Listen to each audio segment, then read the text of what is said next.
when Muslims come to the UK, it was for many economic reasons, and the dominant thing with the masjid was to preserve the deen, preserve, if you like, the cultural understanding of the religion, which isn't necessarily bad, as we were discussing, but ultimately it's not grounded in trying to achieve some of the wider goals of the religion and deen. And I would argue, if you're not trying to work towards the wider goals of the deen, you can't preserve the deen. 100%. You know, you are actually, what you're doing, you're building masajid and communities which are basically fortresses, because you're scared to engage with the wider community. And you find this being quite common. But actually, the masjid should be the place where dawah is happening. I think things are evolving. I mean, someone said to me about a masjid that we were talking about, that the youth have taken over. And by that, he meant people under 50.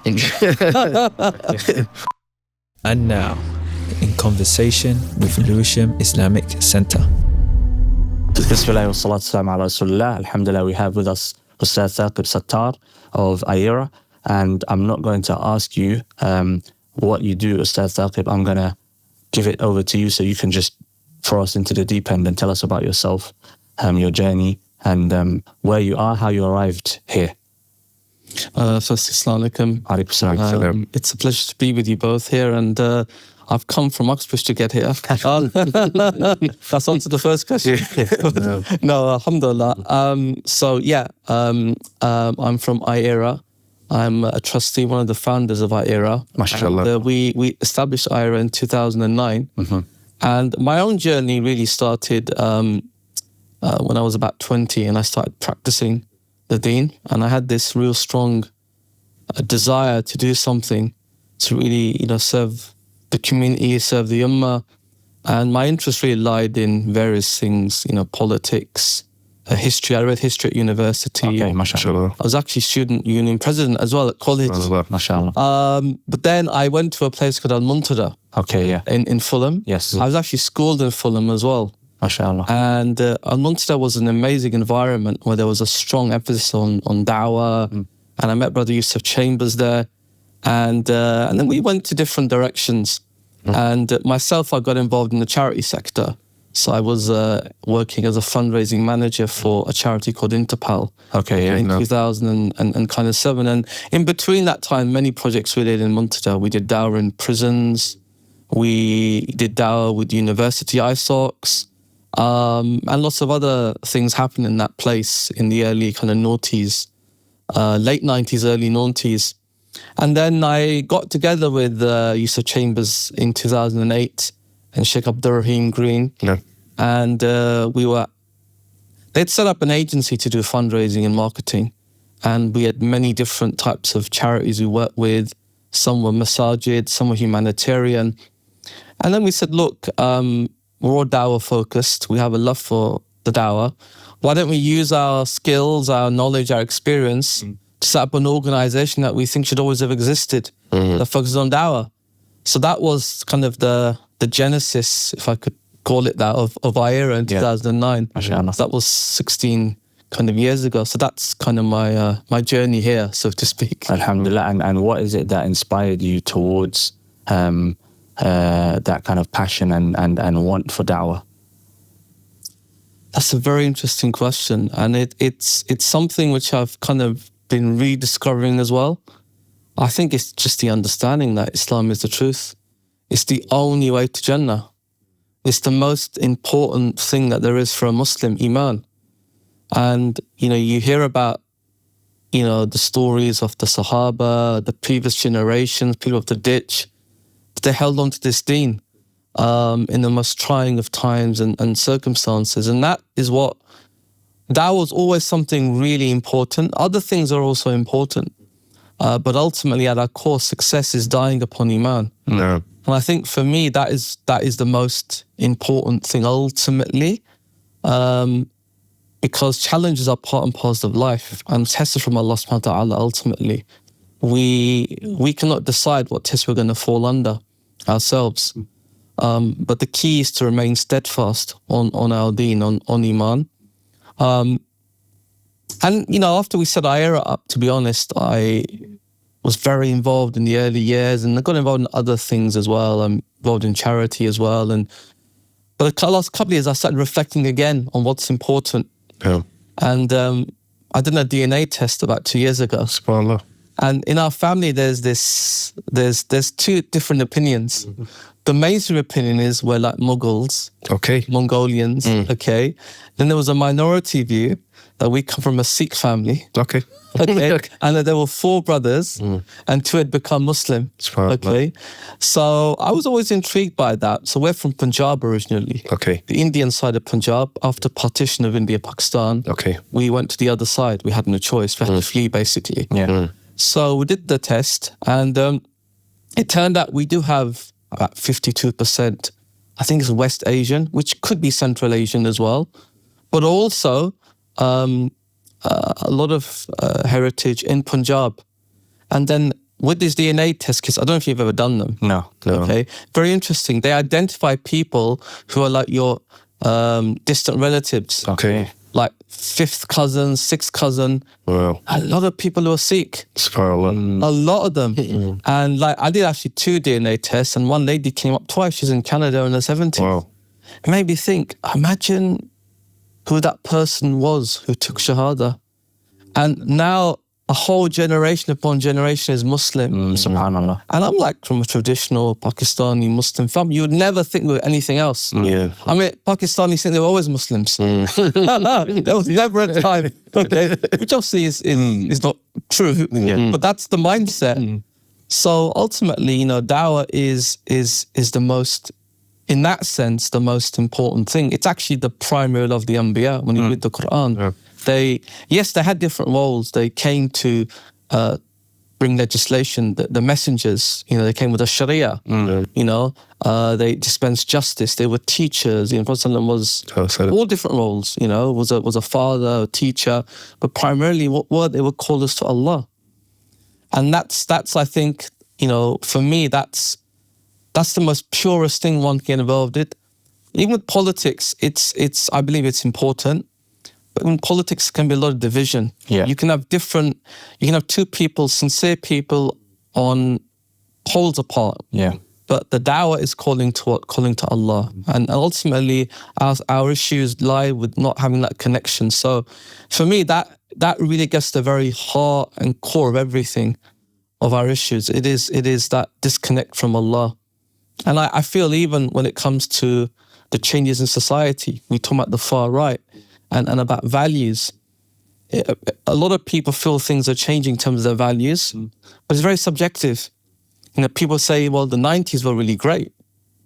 I lived through the 90s as a child. I can tell you they weren't great. You know, I lived through, I know what the streets were like, you know. And, you know, when I talk to people, it's like the guys brought up in the 60s will be like, yeah, things were better in the 60s. Yeah. Those brought up in the 30s will say, actually, they said we were being bombed by the Germans and the Blitz. Okay. The only way to anchor your morality correctly is something that transcends all that, which is what? It's God. No. Morality, absolute morality comes from God. So I think a lot of it that we try and deal with issues and navigate challenges and identities shifting, changing, if we anchor it through understanding who God is and His revelation, we find stability and peace.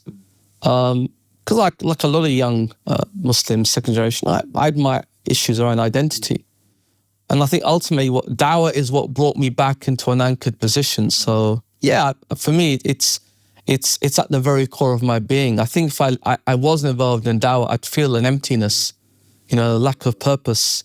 So Ustadh Saqib, I mean, you know, what you're saying resonates, and it's more kind of maybe like it's a summary of your understanding now.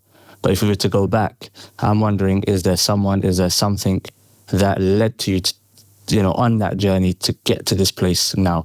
And you said something, you said identity. So I think many young Muslims in the UK, they kind of go through this identity, journey. And Islam comes out as one of the key identifiers with which they can, you know, shape their own personality around. Is that something that might resonate with yourself? Yeah, I would say so. I mean, it's interesting when you're, as a child, when you're growing up, you're discovering things which are pretty basic, but for the first time. And there's certain assumptions you have.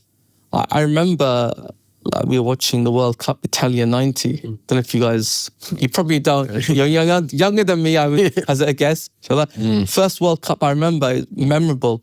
And we were like watching Egypt. I believe you're half Egyptian, not Egypt. Yeah. Okay, so England were playing Egypt, so I'm not sure who you would have supported. Okay, and they had a player called Abdul Ghani, I remember. Okay. My uncle was called Abdul Ghani. Okay. And we just instinctively, as a family, were supporting Egypt. No. Because there's a sense of there are Muslim brothers. No. And I remember we went to a gathering a bit later of old family friends, and people were talking about that. So there was this already sense of, yes, we're Pakistani, and yes, we're in England, but we have this Muslim identity, and ultimately we're one. And it's just a set of assumptions we kind of had. And I think that carries on with you when you get older. I think the problem is when it comes to understanding the religion, though. It's not simply a case of a heritage that you inherit that's passed down, because the understanding of Islam that we have is within a certain cultural context. Yeah, 100%. And when you're outside of that culture, because culture sometimes it's a way in which we adapt to an environment and we develop practices which become norms. Yep. Yeah, and so for example, it's normal for us to, in an office environment, have meetings. Yeah. We have minutes afterwards. Yeah. Okay. In some environments, it's very informal. Yeah. There's both. You can function both. It's just a cultural thing then. Yeah. And I think what happens is that when you're in an environment where that culture is different, how do you deal with it? How do you deal with the fact that, well, you guys can't have girlfriend or boyfriend? You become an object of ridicule. Yeah. But how do you get married? How do you not know? All these questions, and actually you don't know where to turn to because you've got no answers. So you end up at a place where you have issues not understanding your own cultural heritage because it doesn't quite fully add up, but you don't identify with the host culture either, as it were. And you feel this racism. I do remember, as I say, when the Bosnia thing happened, and then you see this thing like there are white Muslims in Europe. How did that happen? Okay. Very strange. I remember, and I was very much into cricket, and I read the biography of Imran Khan. Okay. And it's probably 12. Oh, yeah, I know it's sad. I know 12. Yeah. Okay. But he talked about a bit of politics and religion, and he talked about Islamic Spain. Okay. But what? What do you mean Islamic Spain? What is this thing? And, those things remained in my mind. And it was like, okay, there's more of a history here. I think the danger is, though, when you're a young Muslim, that if you don't find the right type of guidance, you can get lost. Yeah. I think, fortunately for me, though, the Dawah scene was quite flourishing in the late 90s. And there were a lot of things going on in terms of outside masjids. Internet had come. And so when I went to Al-Muntada in 98 or 99 for the first time, I see a lot of converts. I see converts from Afro-Caribbean background, and in Fulham, I don't know if Fulham is like quite multiracial, but a strong Afro-Caribbean community. So you see these people that are Afro-Caribbean, they're Muslim, and they're very nice brothers, and it's a lovely masjid. There's a lot of Algerians and people from the Arab world. And there was a brother called Umar Abdullah, I remember, rahimahullah, and he passed away recently. We mentioned him at the National Dawah Convention. And he organised a Dawah course there, I remember, in 99, in the summer. And Sheikh Bilal Phillips was there. We had a brother from Sri Lanka there, another brother who was an embryologist or a scientist anyway. And those kind of things help to bring you to an understanding that you need to learn about the religion and go and propagate. So I think that helps create a kind of a Islamic identity, not just one that's culturally rooted, and a certain resilience. So I think there's a number of elements. There's a heritage, there's a history to be proud of, like Spain and obviously with Bosnia because of the Ottomans. And then there's the whole environment where people are proud to be Muslim who are different. I think that plays a big kind of part because if I'll be honest, if you're growing up as an Asian in the 80s and 90s, it wasn't cool to be Asian. It wasn't. I was watching a skit between Paul Chowdhury and some other guy, and he was just saying that, you guys are cool, Afro-Caribbean, and, we weren't cool back in the day. And he's like, now we're more cool. And he goes, bro, let me break it to you. You're still not cool. But I mean, it's interesting because, like, just listening to your kind of your history, you mentioned your, like, I mean, reading a biography about Imran Khan at 12 years old shows your interest in history that's a form of history, so personal history, collective history.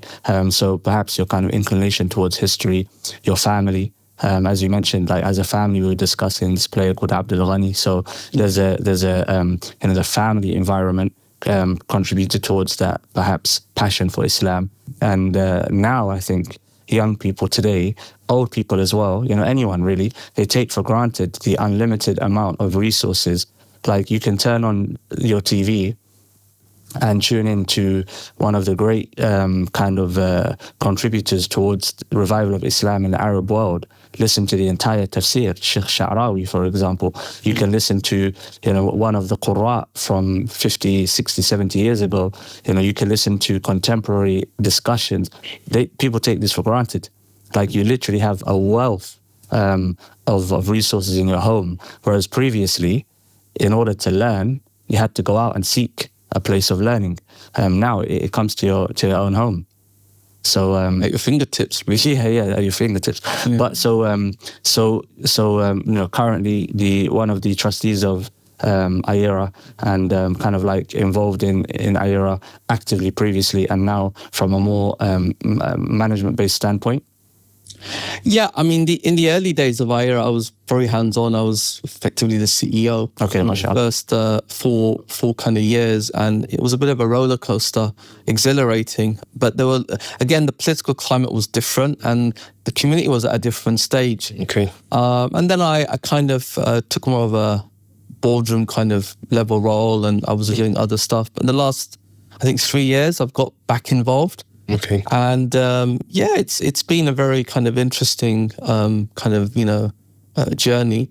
I think the important thing is that from the very beginning with iERA, we wanted to build an organization which was built on, if you like, a system or a methodology, not around personalities. And that's very, and we had that idea. I wouldn't say we had an absolute plan. We had ideas, not a plan as such. And maybe Allah put, barakah, I hope, inshallah, with that. Because, a lot of what iERA does, I'm not involved in day to day. You might ask me questions, think, why does he not know? Because the team deal with all that. They're involved in the day to day. And we've got our own ways of looking at it critically, slightly more detached and higher level. Okay. So if I was not involved, or any of the founders, iERA would still carry on. Alhamdulillah. We're not worried about that. I think for people like myself, and there's a such thing called founder syndrome, and sometimes the people who found organizations can become the biggest barriers for them progressing. Yeah, we see it in Masajid. Exactly.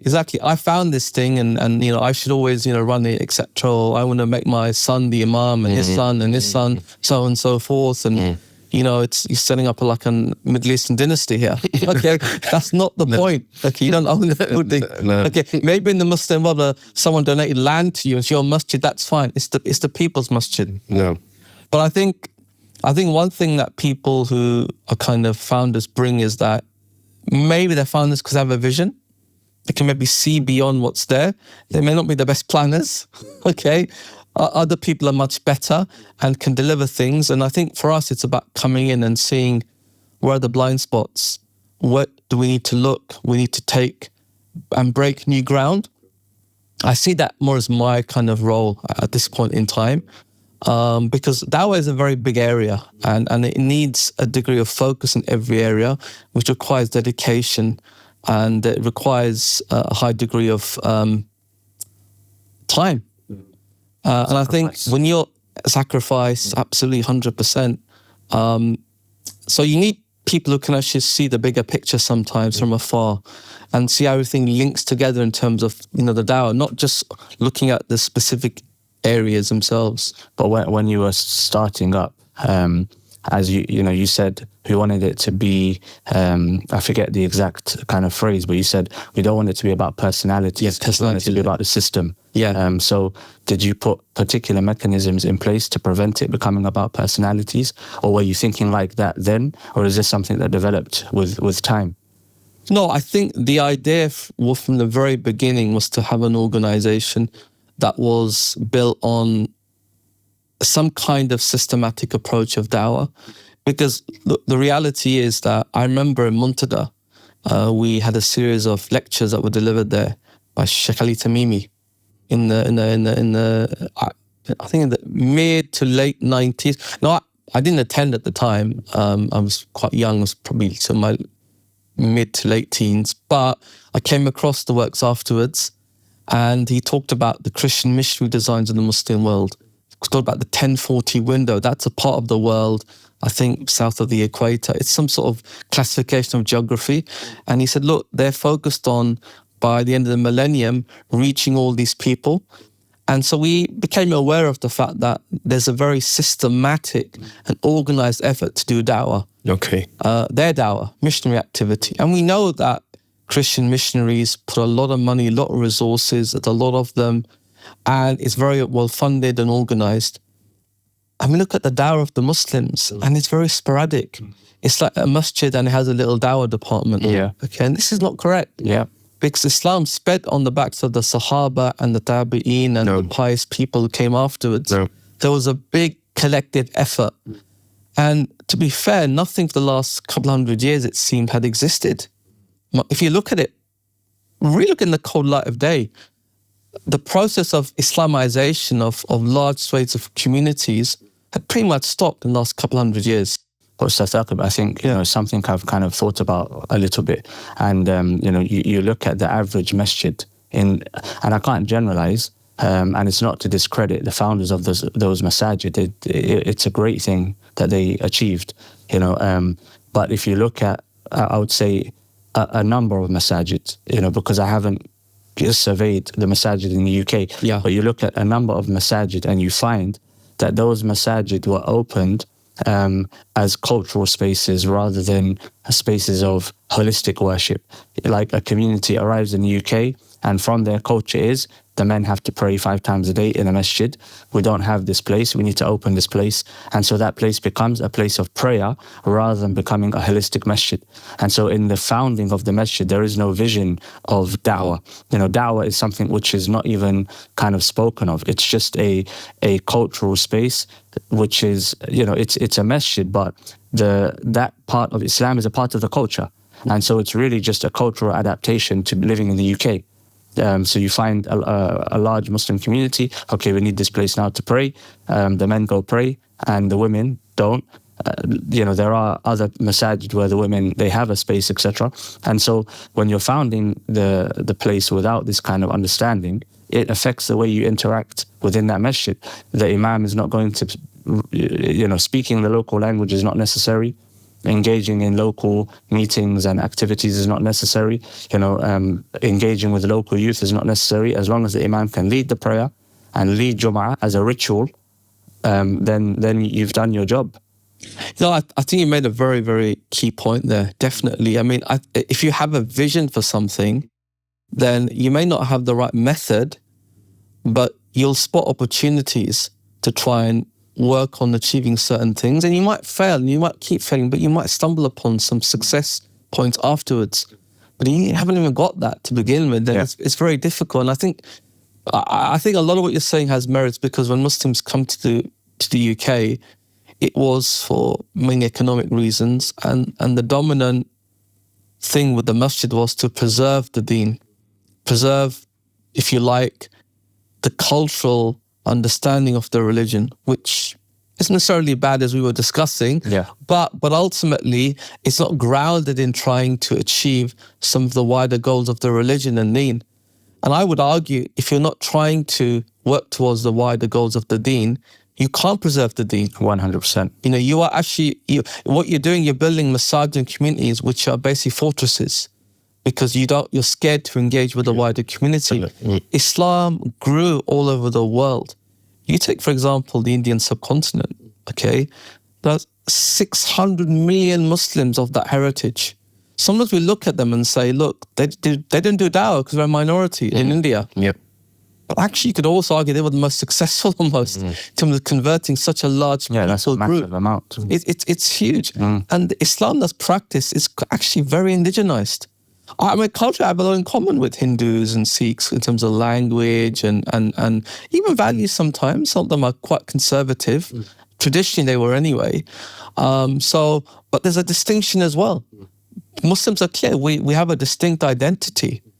So I think ultimately, wherever Islam went, it did become indigenized. And you said earlier, Ustadh Saqib, outside of this conversation, that Islam directs culture. And so the culture and the existence of Islam and culture is not a problem. Islam is like the germ and culture is the body. Yes. And without the body, the germ disappears. It has nothing to move it. And so if we look at a word you use, indigenizes.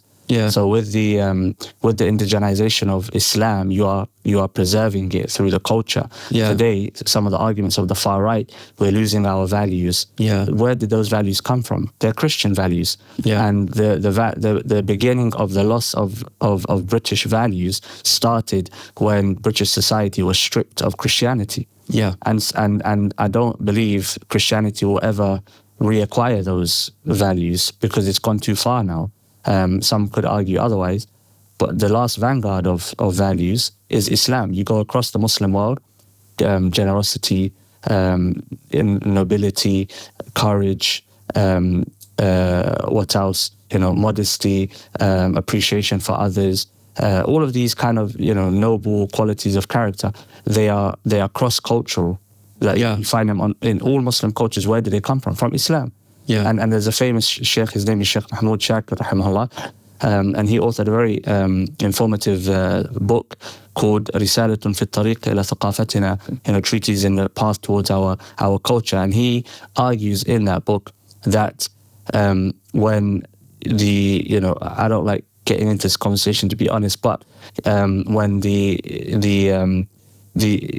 non-Muslims wanted to colonize the Muslim lands, with the kind of the Crusaders, etc., they accepted that they cannot conquer the Muslim lands through the sword, and so they turned to the pen, and they began a mental and a spiritual colonization through the removal of our culture, our educational cultures, our kind of like societal cultures, because those cultures they embodied Islam.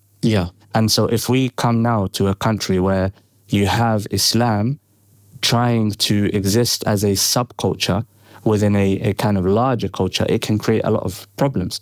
Rather than trying to indigenize Islam and make Islam accessible to everyone, you kind of provide the arena for confrontation, because you're trying to exist as a subculture within a culture, which is going to lead to clashes. Yeah, absolutely. And that culture hasn't actually originated as a response to the living conditions of the society. Culture is sometimes shaped by that. I remember a friend of mine, a Somali brother, and he was saying to me, in Somalia we have marriages, and men and women can see each other. But he said, because we work in the fields. I said, okay, maybe because the way society is set up, where you are agrarian, you're working in the fields, there's a bit more interaction. Obviously within limits, okay. If you're living in communities which are, different, maybe living in valleys or the villages, and it's a different economic way of life. The culture is a response to that. I think that's the problem, that we've got institutions and ways of learning where there's a lot of assumptions built in. Those assumptions are no longer assumptions. We live in a society where we're struggling to people define what a man is or a woman is, or accept there as a definition. Okay, so even that assumption's being disregarded. Okay, what about basic things that are taught to us in terms of our religion? Because look, I was watching a podcast with Paul Williams, and he gave a really fantastic example of secularism. But look, growing up, 100 years, 20 years ago, it was pretty obvious if you weren't a religious person, you probably were an immoral person, because that's what you probably could see. Okay? Now you face a situation where a lot of people are, on the face of it, quite moral in terms of fighting for justice, who are not Muslim. A person whose heart is maybe pure and mind is pure will ask, well, what about them? Will they go to heaven and what have you? Now, it's a legitimate question from their perspective. And because we have a tradition in Islam that deals with this very openly. We know Imam Abu Hanifa, rahimahullah, he answered some of those, questions in terms of, the atheists of the time. No. So we've lost that tradition, and because of the culture, those assumptions aren't there. So we have to go back to our tradition, our scripture, and work out new responses. We have to build new institutions. No. A classic point, I was with one imam once, and he said something which to another person would sound absurd, but I kind of understood where he was coming from, and I tried to sort of educate him. He said to me, Saqib, I wanna buy a building as a masjid, so I can make my son an imam there. Okay. I said, Sheikh, this is mashallah very, very good, and you're going to buy a building. But the thing is, Sheikh, if the building's been bought by people's charity money, then actually, they own the masjid in reality. Then they have to choose whoever is the best person, which could be your son, but it might not be. And it made me think, well, maybe the culture was different in the Muslim world. Maybe land was granted by philanthropists or the governors or the kings to specific people or families, which does happen. I don't know to what extent. In that sense, the ownership of it is different. So the assumptions have to change. And I think that's the problem that we're kind of struggling with. So we're trying to almost reform organizations whose premises is a bit different. And probably that's why a lot of dawah organizations have sprung up outside the masjid. And you find this being quite common. But actually, the masjid should be the place where dawah is happening. I think things are evolving. Someone said to me about a masjid that we were talking about, that the youth have taken over. And by that, he meant people under 50. But, changes on the way, I think. But it's a slow process. But we've got to ask the right questions first, I think, before we get the answers. And I think those questions are coming up a lot more. And I think one thing that's very good I've seen the last 15, 16 years, even when iERA came about, is we had a lot of Islamic movements that set up shop in the UK and in the West. And they came from wider movements sometimes in the Muslim world. And they came with those priorities, I would say. I think what happened by the mid-noughties is we had for the first time the emergence of organizations which were natively set up from the West. Okay, yeah. So we had your Maghrib set up. Yeah. You had iERA being set up, you had Mercy Mission, back MRDF, and all these organizations. And I think that's when we began to see a bit of a change. I think that the second wave is now to have leadership that's come through the ranks. Okay, I'm with you. Yeah, not just people who are there who are founders. That's the second stage of kind of, maturity that we have to kind of reach. Go ahead, Sheikh. Can we add to that second wave? Working cross group. So rather than having, quote unquote Salafi organizations and Sufi organizations and Deobandi organizations and whatever others, where, we have Muslim organizations and the core goal is to bring Islam to people, regardless of our differences. As a Muslim collective, we understand the importance of the message of Islam for those that do not have Islam. Sometimes you have people arguing about when do we start fasting in Ramadan, and people outside are not fasting because they're not Muslim. We have people arguing about which aqeedah is the correct, and you have people outside who don't have any aqeedah. Which fiqh madhab is the best. People outside that are not even praying. And so if these organizations, as a part of that second wave kind of stage, if they were to come together with that sole mission, Islam is important, let's put the differences to the side, work together with acceptance, then perhaps we can have a real impact, inshallah. Inshallah, I would definitely agree with that. I do see with the younger generation, those who have, early 20s and I don't interact a lot with them, but when I see some of their comments on social media, when I do interact with them, it seems they're a bit more nuanced than we were, because maybe they haven't gone through some of those identity issues.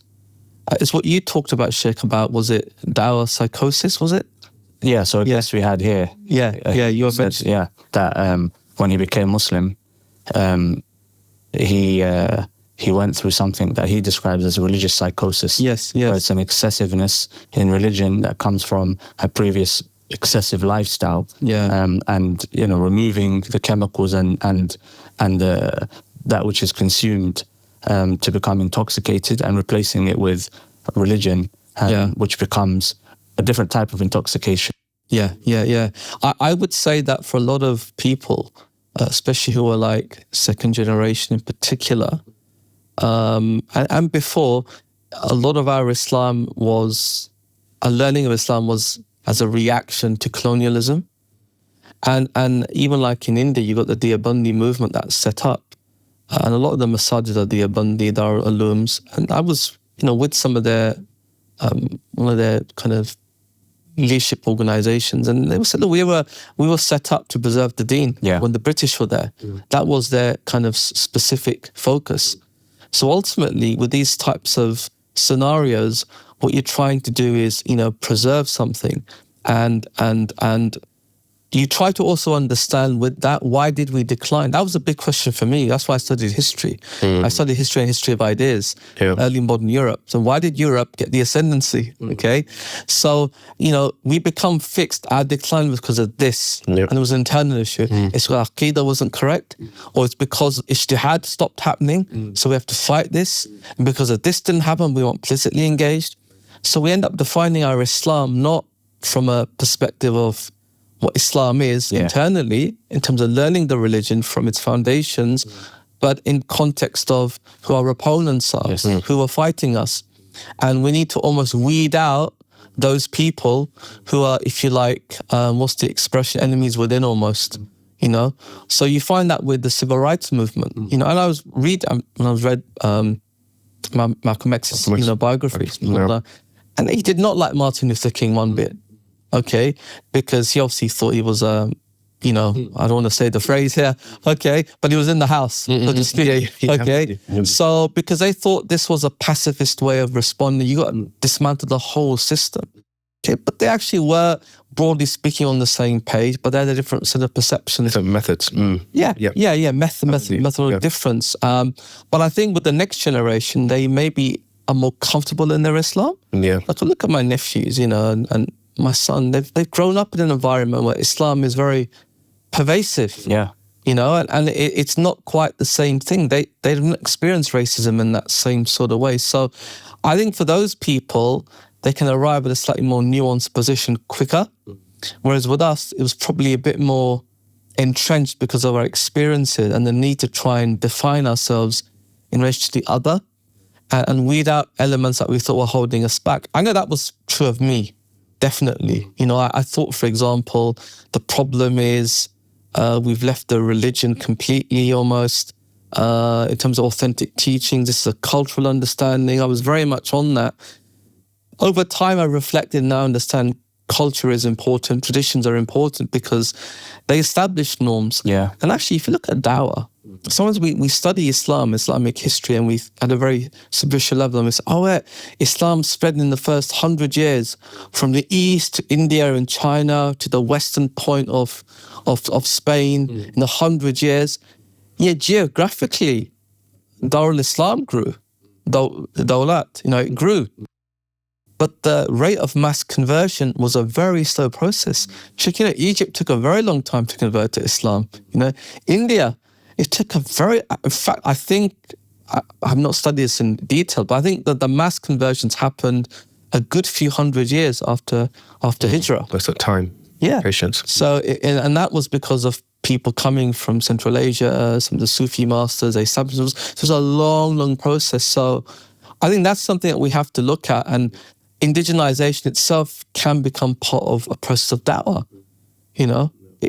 I mean, you can't just come out of Arabia and start talking Arabic to people who are only speaking various different Indian languages. There has to be some engagement. And actually, when people talk about trade opened up, trade was what opened up Dawah.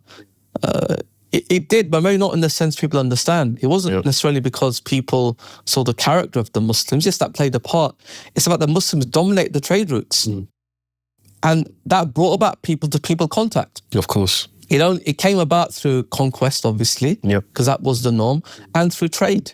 So people-to-people contact and this commonality that came between them allowed them to actually give down and establish themselves. So, yeah, I think although we have challenges, I'm quite positive. I see a lot of collaboration. Yeah. Even ourselves, we're working with a lot more organizations from different backgrounds. But I have to say, this comes from the mashayikh. MashaAllah. You know, so Sheikh Haytham has always strongly advocated and pushed for that. And various other. So we as activists or as people in the dawah, we have to follow the lead of our ulama. We can't precede them. If we precede them, then we actually we make some progress, but we also create some problems. There's a lack of knowledge. I think it highlights the responsibility of students of knowledge, you know, more from me, I would say more young students of knowledge, because it wouldn't be respectful of me to talk about those who are older than me. But generally, anyway, you know, students of knowledge, you know, mashayikh, imams, nowadays public speakers, those who are in these positions, it highlights the responsibility that they have to make sure that the message they are imparting is one which is not going to lead to long-term strife.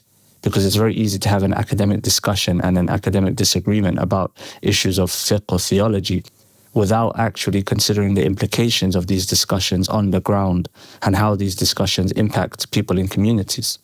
No, absolutely. I mean, you know, it's like the example of Salman when he mentioned about the person who was with the date and farming the date and planting it. So you know more about this than I do. He gave him advice. And, you know, ultimately, every area has a specialism, like management. Yeah. And the management side of dawah, that's a specialism itself.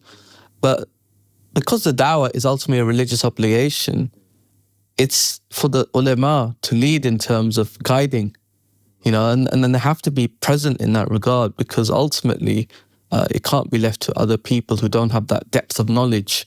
And that's what it's about. So I think it's really quite critical and vital. And I think a lot has been done, alhamdulillah, in that regard. And long may it continue. I think for us, the important thing is not to allow other things to get in between us, you know, ego and brand, you know. Yes, brands have their place, but we're all on Team Islam. You know, that comes for everything else. So absolutely, the ulama have the most critical role in this regard. And for the rest of us, we have to kind of follow suit under their tutelage. So in terms of iERA, what does it stand for the viewer that may not know? And also, if you could mention maybe some of the challenges that iERA has faced in propagating its message, inshallah, or its overall objective. You know, absolutely. So iERA stands for the Islamic Education and Research Academy. Okay, inshallah. Fundamentally, iERA was set up to give dawah to non-Muslims. That is, if you like, raison d'etre. That's the only thing we focus on. Yeah, dawah has a more general meaning, but for us it has a very narrow and very specific meaning. And even within that, we classify dawah in 3 different ways. Okay. We classify it, this is based on what Sheikh Abdul Rahim Green put down. He said, look, there's level 1 dawah, which is you go and you convey the message, so someone, inshallah, accepts the message and converts. Okay. Level 2 is where there is hatred towards Islam. Okay. Or you make someone friendly to Islam. Okay. So the goal isn't dawah to convert, but to make them friendly, like building good relations. Yeah. And level 3 is to reduce enmity. Okay. Hatred, which obviously can cause a lot of strife. And we're seeing that with the far right. So iERA is very much level 1 dawah. Okay. The other levels are important, building relations with, local authorities and councils, and even working with different religious groups. But it's not level 1 dawah. Yeah. Yeah. So, and I think a lot of people end up focusing on level 2 dawah, saying we've done the dawah, but actually we wouldn't be Muslim here today.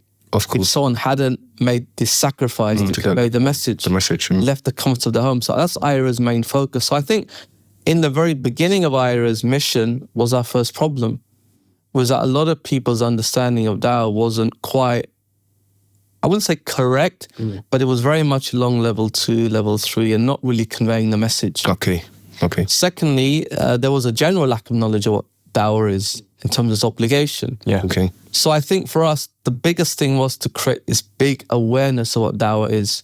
So we launched the iERA, we did a very big tour at the time. Peace TV had been around for a few years. We launched 7 cities we did in 9 days. And In the what does- UK? In the UK, Okay. in the UK, we launched started from Manchester to Leeds to London, Bristol, Brighton, and then end up in Luton. Okay, yeah, don't ask me why, but that's how. At the time, we had those networks. Is that a city, Luton? Oh well, it's not. Yeah, it's a town. Yeah. But it's we tried to sort of really bring those guys from Peace TV, had a good following, and try and create that awareness. The tour was called Calling the World Back to Allah. So it was very direct. You know, it wasn't about, Dawah and being a nice person. You know, yes, that's important, but that's not the essence of Dawah. It's connecting people to Allah. So that's the first challenge that we had. Yeah. And I think to a large extent for that time, we had a lot of success. I think we put Dawah very much on the map because a lot of people would say, well, there's a lot of focus on Dawah to non-Muslims. We don't do enough with Muslims. I'm like, this wasn't the case 15 years ago. Trust me. A lot of the stuff was focused on Muslims. Yeah. And I think we probably helped maybe change some of that. I think other things helped as well in terms of you can't divorce your activity outside of changes in wider society. No. And what I mean by that is social media has changed the game completely. Yeah, of course. And you raise awareness. And I think it's about adapting to that to convey your message. So that was one challenge. The second thing was, we talked about systems earlier. Okay. So we had a very unique approach to Dawah in terms of our method. So a lot of people who were in the Dawah, the big dua, Dr. Zakir Naik, and various others, Sheikh Khalid Yassin, they had their own Dawah training course, and it'd be over multiple days, and it was very intense, and only they could deliver it. But we came up with a method Sheikh Abdul Rahim Green did after all his experience, and it was based on an understanding that even a child could give Dawah. So it's a very basic method. It became known as the Go Rap method. Okay, it's nothing to do with rapping. Yeah. Okay. But it's really an acronym. It stands for God, His existence, oneness, revelation, and prophethood. Okay. So it's, Go Rap. So we create this skeleton. It's a fantastic course, fantastic method. And we went and trained many people in this, tens of thousands. Not only that, but we trained other people who could deliver this training. Okay. And this is something that really, I think, accelerated the Dawah for us as iERA. I remember, there were people from other countries, like Germany. They came, they translated the course. And they're delivering the course. So iERA created this way of doing Dawah, very simple, a skeleton and a method, where other people, not part of iERA, could go and actually do Dawah. So our understanding was we need to create at the time a mass movement of Dawah. Yeah. So our basic assumption was that, look, in the world today, especially living in the West, Muslims are already interacting with non-Muslims. Yes. It's very unlikely there's a Muslim in this country who hasn't interacted with a non-Muslim, unless they lived there for those 40 years, they've only worked in a restaurant, they've never left. Yeah. Okay? You find a few people, like that. But most people have spoken about Islam and probably done a very bad job. So we equipped those people to go out and do Dawah. That was like our first iteration of iERA. So we began to really empower people to do that. But then the first challenge was this. With that free-flowing approach, the political context had changed. You had Syria war happened. You had Prevent came in and said that you guys are basically non-violent extremists, all of us, all the activists.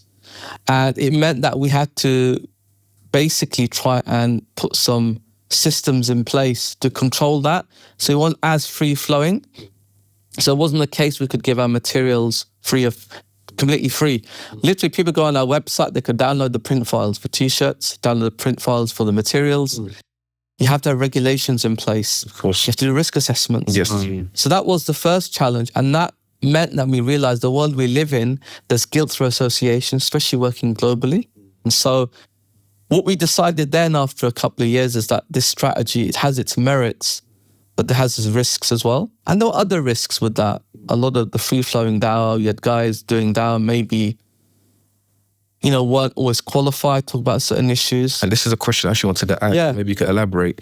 So we spoke about challenges, or what challenges, and it's on the same point that you're about to mention, but maybe once again you can go into more detail. The challenges of modern da'wah that you see, that maybe iERA, or maybe just as a community, inshallah ta'ala, that we could maybe look to resolve, or maybe have some insight in, inshallah ta'ala. Yeah, I mean, look, that's... it's a straightforward question, but it's a very profound question as well. And it can be looked at in many different ways. I think sometimes we miss the most simple things. I think the biggest challenge in da'wah is actually consistency. SubhanAllah. It's the most important thing. Which stood out from what you were saying about, okay, you didn't give up. Yeah. Put systems in place. You're kind of, okay, let's readdress it. Let's change. Let's, continue, but make changes in accordance to the changes happening around you. Yeah, absolutely. And you have to persevere with that. But I think one of the things in the da'wah space is it's full of so many ideas, and it's very easy to jump from one fad to another. And for me, what brings this home is just about 2 years ago, we launched a campaign called Discover the Quran. Okay.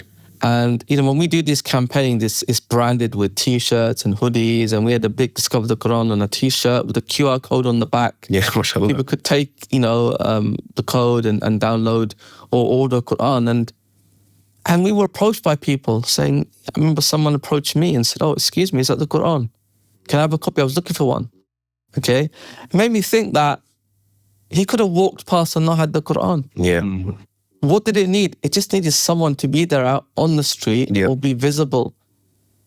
And all these opportunities are being lost because we're not doing the stuff that maybe is a grind now consistently. If we just had a mass of people doing that consistently, you would see a massive impact in terms of da'wah.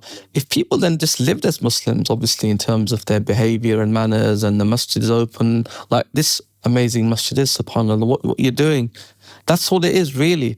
So I think at one level, consistency is the most important thing. If I can just translate something to those that are listening. Before you carry on, I think it is quite important. So, you saying that the Quran, if I wasn't there, or if we didn't have that kind of campaign at that place, the person would have walked on without a Quran.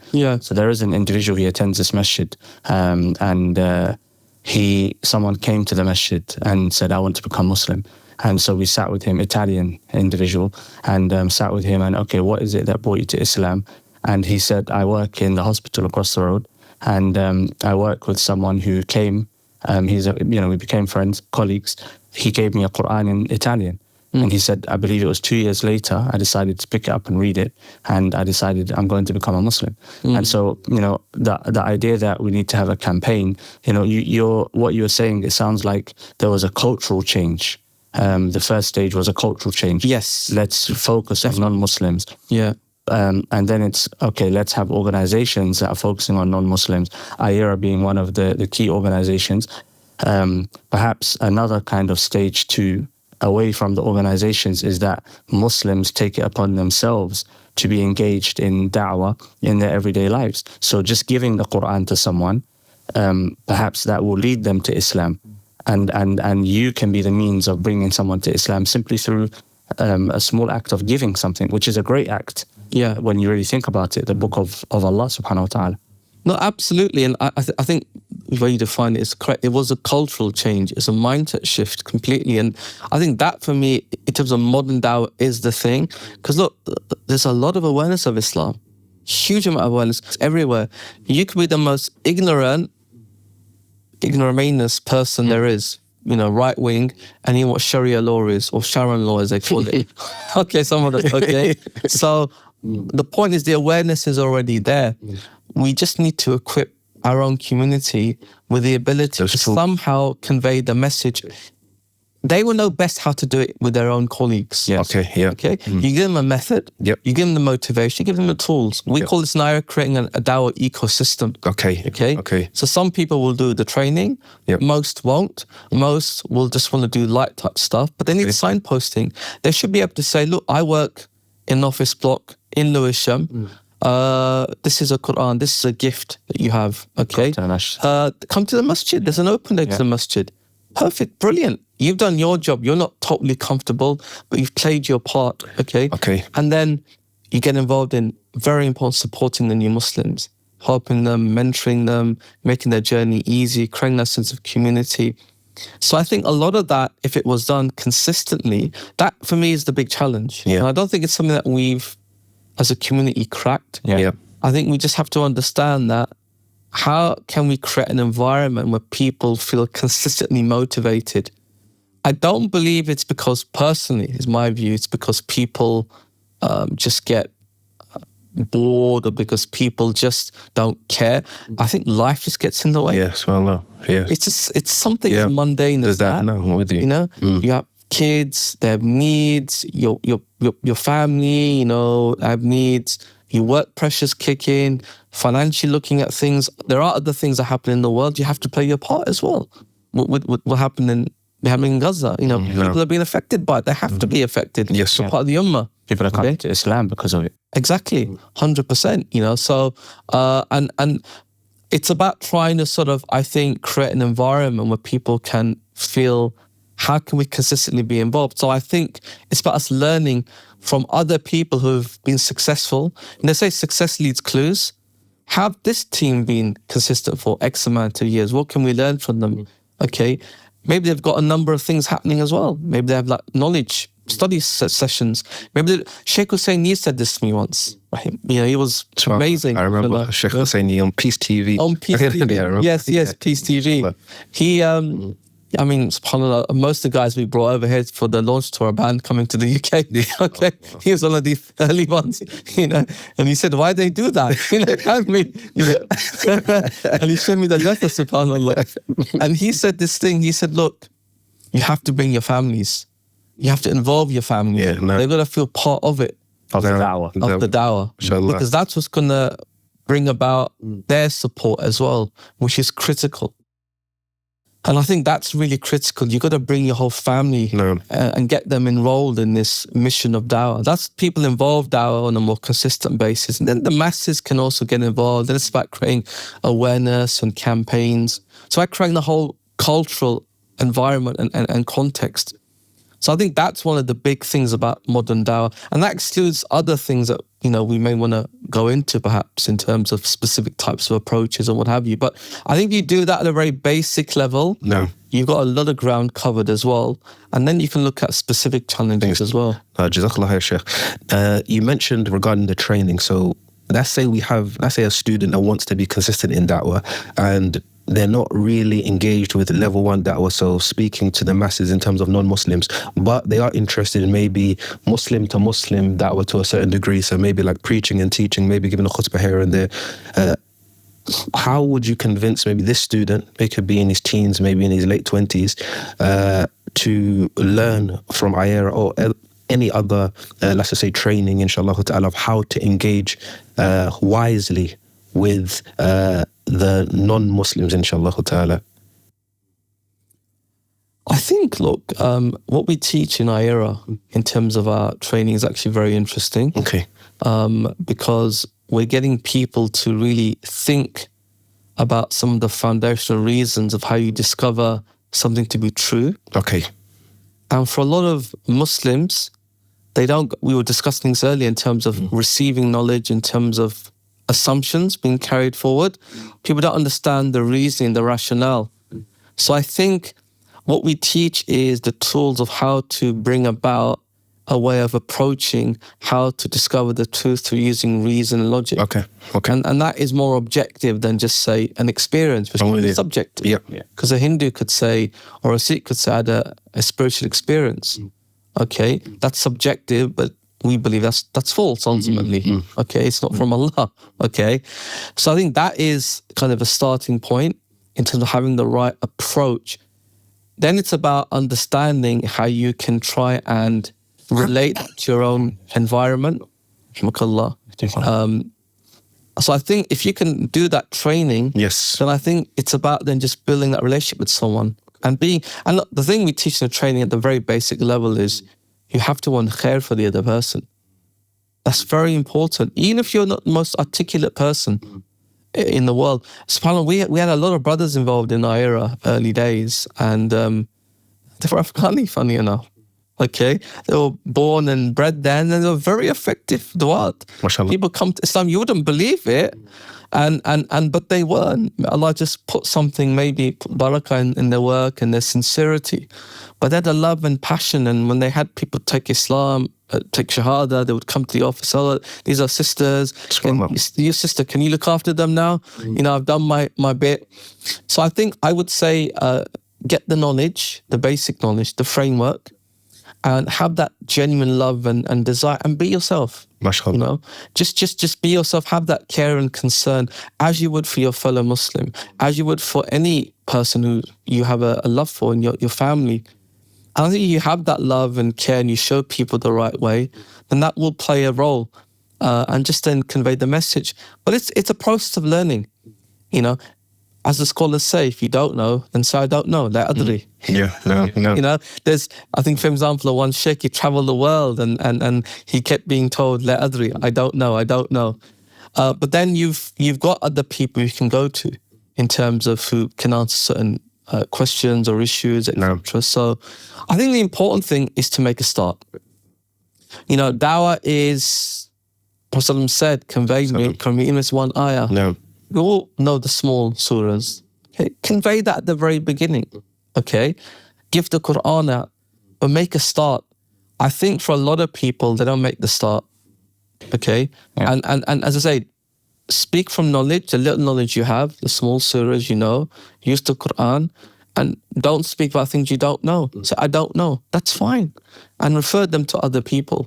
Ustadh Saqib, I think this is going to sound like a strange question to follow up, such a discussion with, but should everyone start?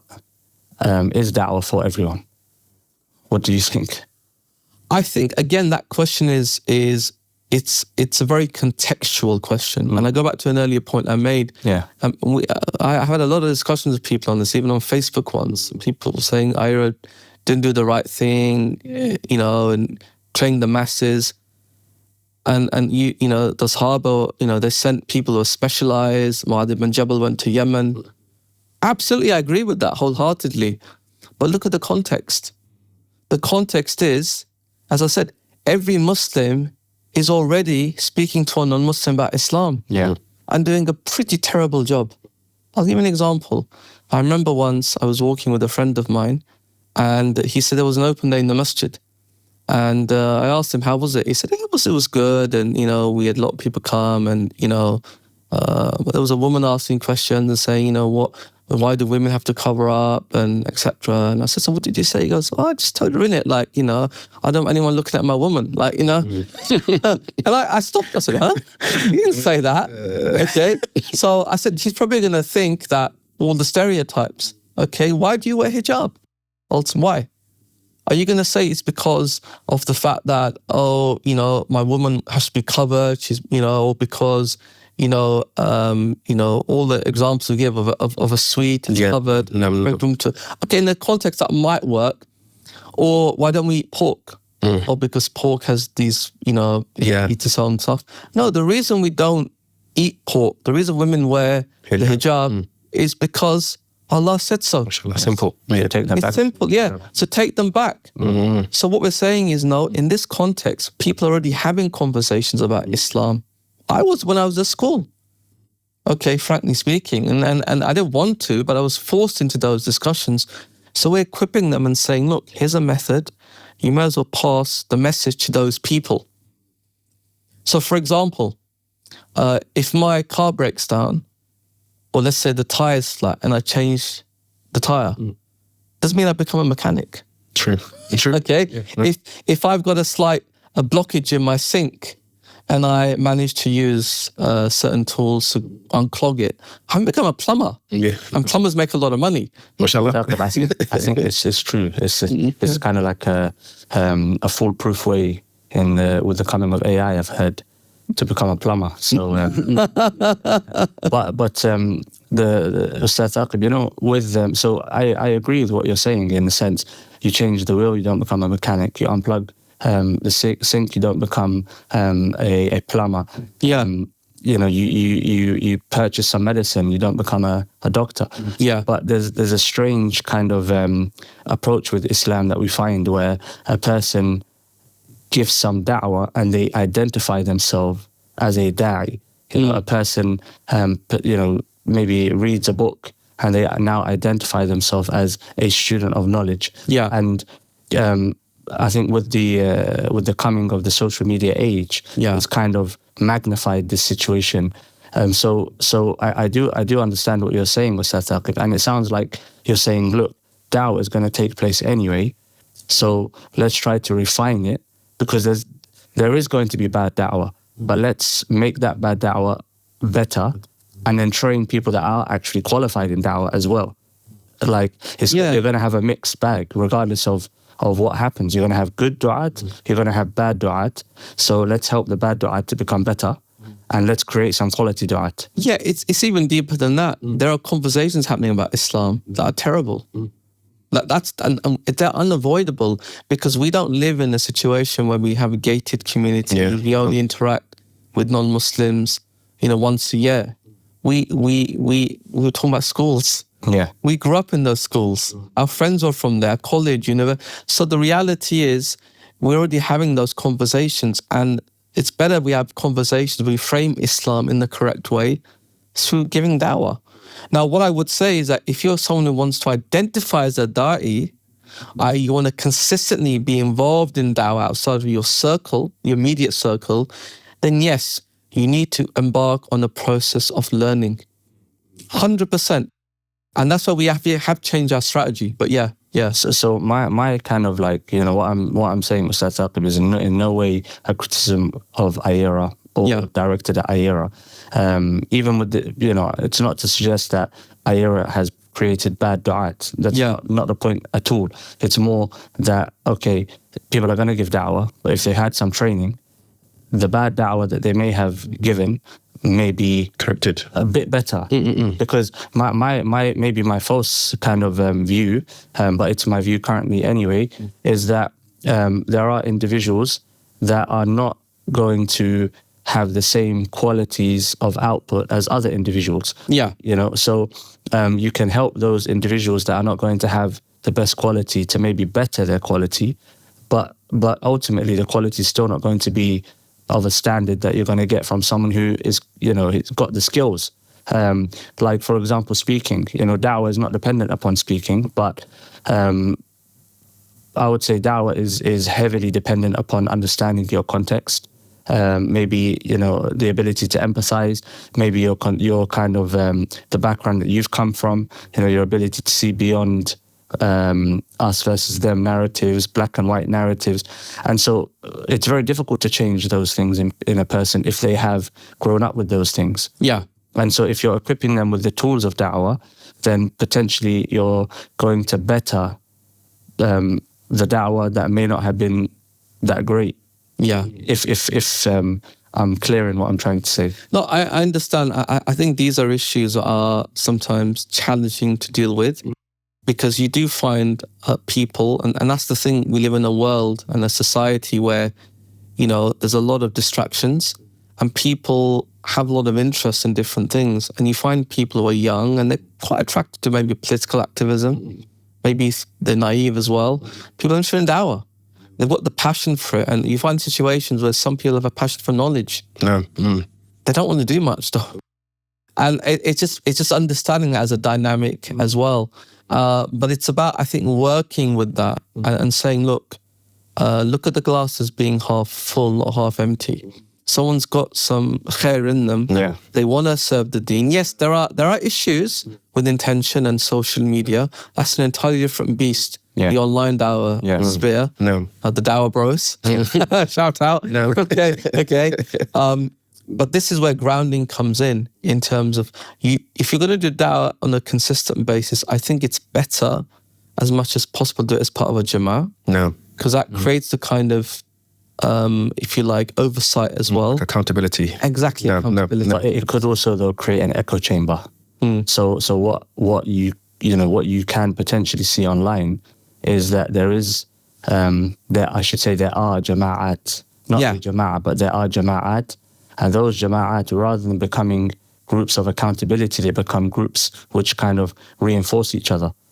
So rather than individual going to someone who's going to hold him accountable and tell him, no, I disagree with what you're saying, he goes to someone who's going to tell him, no, you're doing the correct thing here. Don't listen to those people. Those people are your haters, or those people they start to use terms and labels and I don't think it's restricted to Dawah. You see this in the online world in so many areas now, where it's like you have bubbles and echo chambers rather than having open kind of dialogue, which is conducive of what's the word?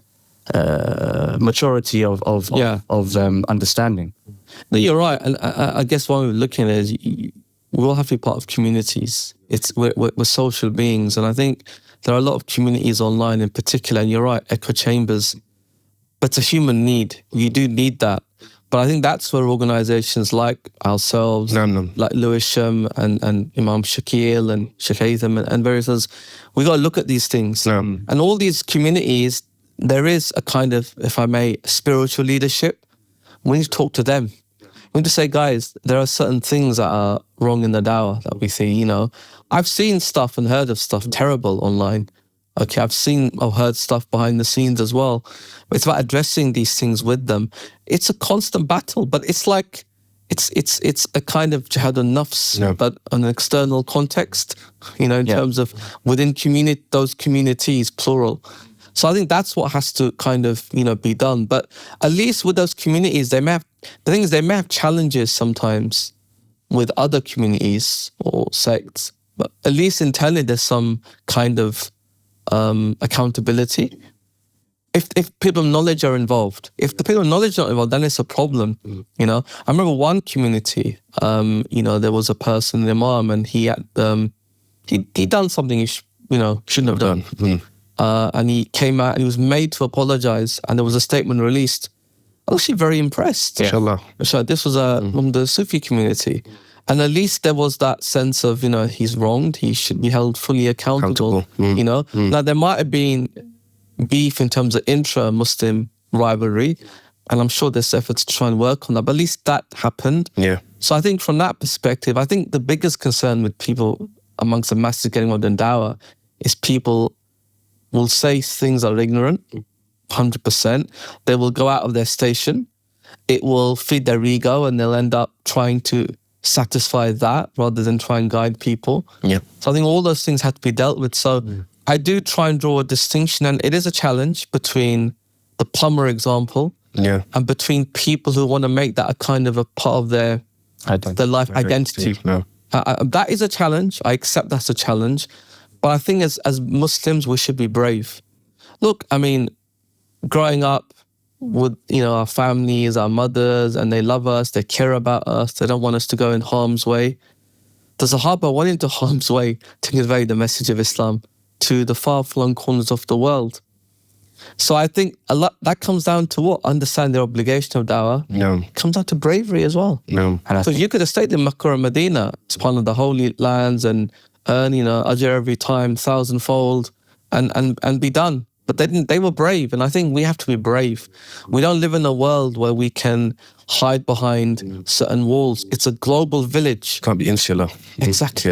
And sometimes we can fall into maybe like the trick of defining Dawah wrong. So sometimes we might see Dawah as only online Dawah, or sometimes only it being for like a digital space.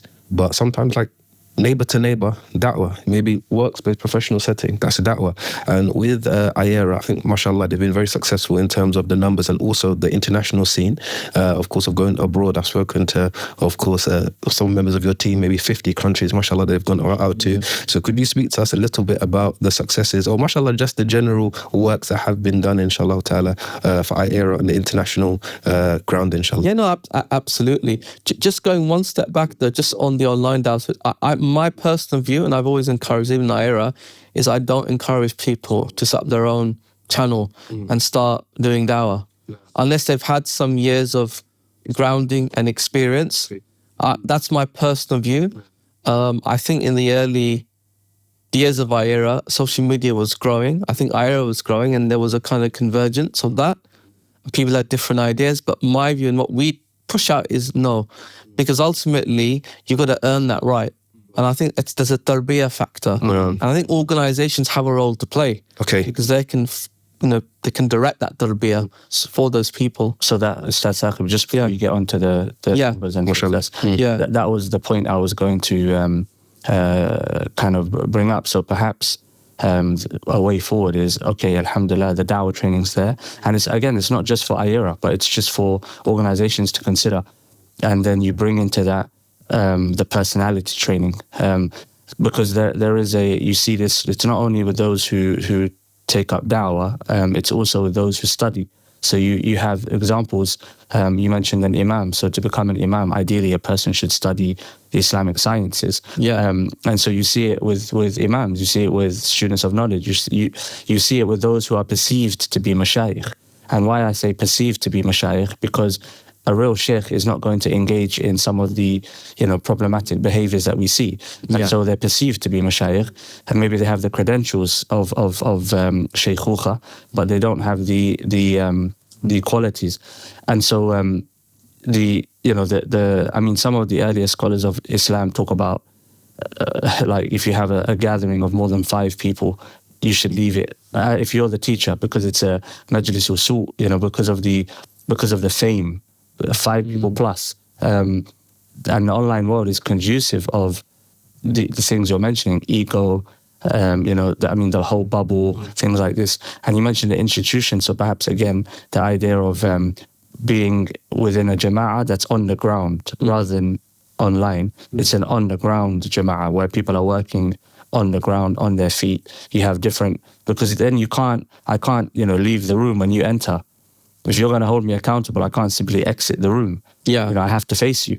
Whereas if it's online, I can just turn the app off or block you or something like this and create my own kind of bubble. And just finally, Ustadh Saqib, you mentioned your kind of view on the person having your own personal profile. One of the benefits of being a part of an institution, you have to think institutionally. So if I myself have a page online, I don't have to think institutionally. I don't have to think what impact is my behavior going to have on anyone other than myself. And I can defend myself. I can, engage in whatever I want to engage in, as long as I find that it's okay. And that can very easily become corrupted and blurred by, whoever's around me. Whatever's going on. Whereas if I'm representing iERA or Lewisham, I have to think, okay, my behavior, what impact is it going to have on iERA, on Lewisham? I can be kept in line as well by those who have the ability and the right to keep me in line. No, absolutely. And I think that's something that we have to develop as a community across the board, developing what I call institutions which are rooted within the country that we're in. Okay, so we understand the cultural context, and then we can put those guidelines in place. And I think 100%, I'm going to challenge it. This is a whole different topic. Social media is its own beast. It's a different world now. I mean, iERA's early days compared to now, it's different completely. Some of these individuals now on social media, they're bigger than organizations. Bigger than countries. Yeah. Very, very true. Very true, But so their individual brands are bigger projects than organizations. How do we balance that and manage that? That is a challenge that we need to sort of look at. But it needs us to join forces, those in the dawah, those with the ulama. We need to be talking. I think that's what we're trying to do at iERA at a macro level. We're trying to have conversations with people from different communities and imams. And I think that's probably what we can do in terms of convening. But the actual doing has to be a joint effort. And that's kind of important. But linking to the question you asked, brother Abdul Majid, it actually links to that conversation because in iERA, we actually went through a strategic shift. We've actually been to two. I'll bypass one for now. But primarily, we said, look, there are challenges with trying to get the masses of people trained in Dawah and on the streets. Okay, that's different from just equipping them to do something simple, pass a leaflet or invite them to a masjid or pass a Quran and just help out. Okay, there are challenges. We said, look, what we should focus on, and this is based on advice, is developing high caliber du'at. Okay. So we had this shift in 2016. So you see, there's some subtle differences which can get lost. Okay, so we recognize some of those issues. So 2016, we said we want to focus on growing iERA globally because what had happened was with the campaigns we were doing, they were getting very large. They were like, I think one of them was over 100 countries took part on the same day to do Dawah. Wow. So we'd managed to identify very passionate people, some people already involved in Dawah, mashallah. So we started to find these people, we interviewed them, and we recruited them. So we built systems to manage them in terms of their performance, in terms of their Islamic learning as well. And so from that time onwards, we started to actually consistently do Dawah across, I would say, I think up to 40 countries. Up to 40 countries. It was a very rapid kind of growth. And we were getting I think by 2018, it was 3,000 shahadas a year. Wow. 2019, it was 4,000. So it was increasing by 1,000 every year. And then we went through another shift, which I will mention. We were doing a lot of the intellectual dawah as well. Okay. With debates and academic papers. Yeah. We then decided to not do that. Okay. And people like Hamza Zoltzis, we said, why don't you set up a separate institute, the Sapiens Institute? And we said, what we'll do now is we'll refocus our efforts, our resources on the high-performing countries. Okay. Where there's more potential. Okay. So next year we did this, it jumped to 13,000. 2020. 2021, it went to, I think, 50,000. Wow. Yeah, mashallah. And then last year, last 12-month period, 201,000 shahadas. Nearly 250,000. Yeah, nearly. In the last 5 years, nearly 500,000 people. But the most important thing is the new Muslim support. I was about to ask. Yeah. So, because I think the easy part from what I've seen is not for the da'i. The easy part for the person is coming into Islam. Yeah. The real difficulty starts their journey. The journey Islam. For them, the changes that they have to make, the lifestyle changes, and perhaps depending on where they are, they're adapting to kind of the backlash or the sometimes separation. Not always. So what do you have in place for that? Because that's a massive number, mashallah. Yeah, it is, and it's all about Allah subhanahu wa ta'ala's grace and mercy and all the support we've had from all our donors and the people. So it's a joint effort. We just set up this organisation as a vehicle to drive the dawah forward. But no one owns this in that regard. What we did is we made it very clear from the beginning, especially with this part of the journey. A lot of learning went into this to reach this part of the stage of iERA, was that the dawah and the Muslim support is hand in hand. So we had this goal of having what we call 80% retention. Okay, that itself is a slightly difficult thing to define because you can't always measure things like that.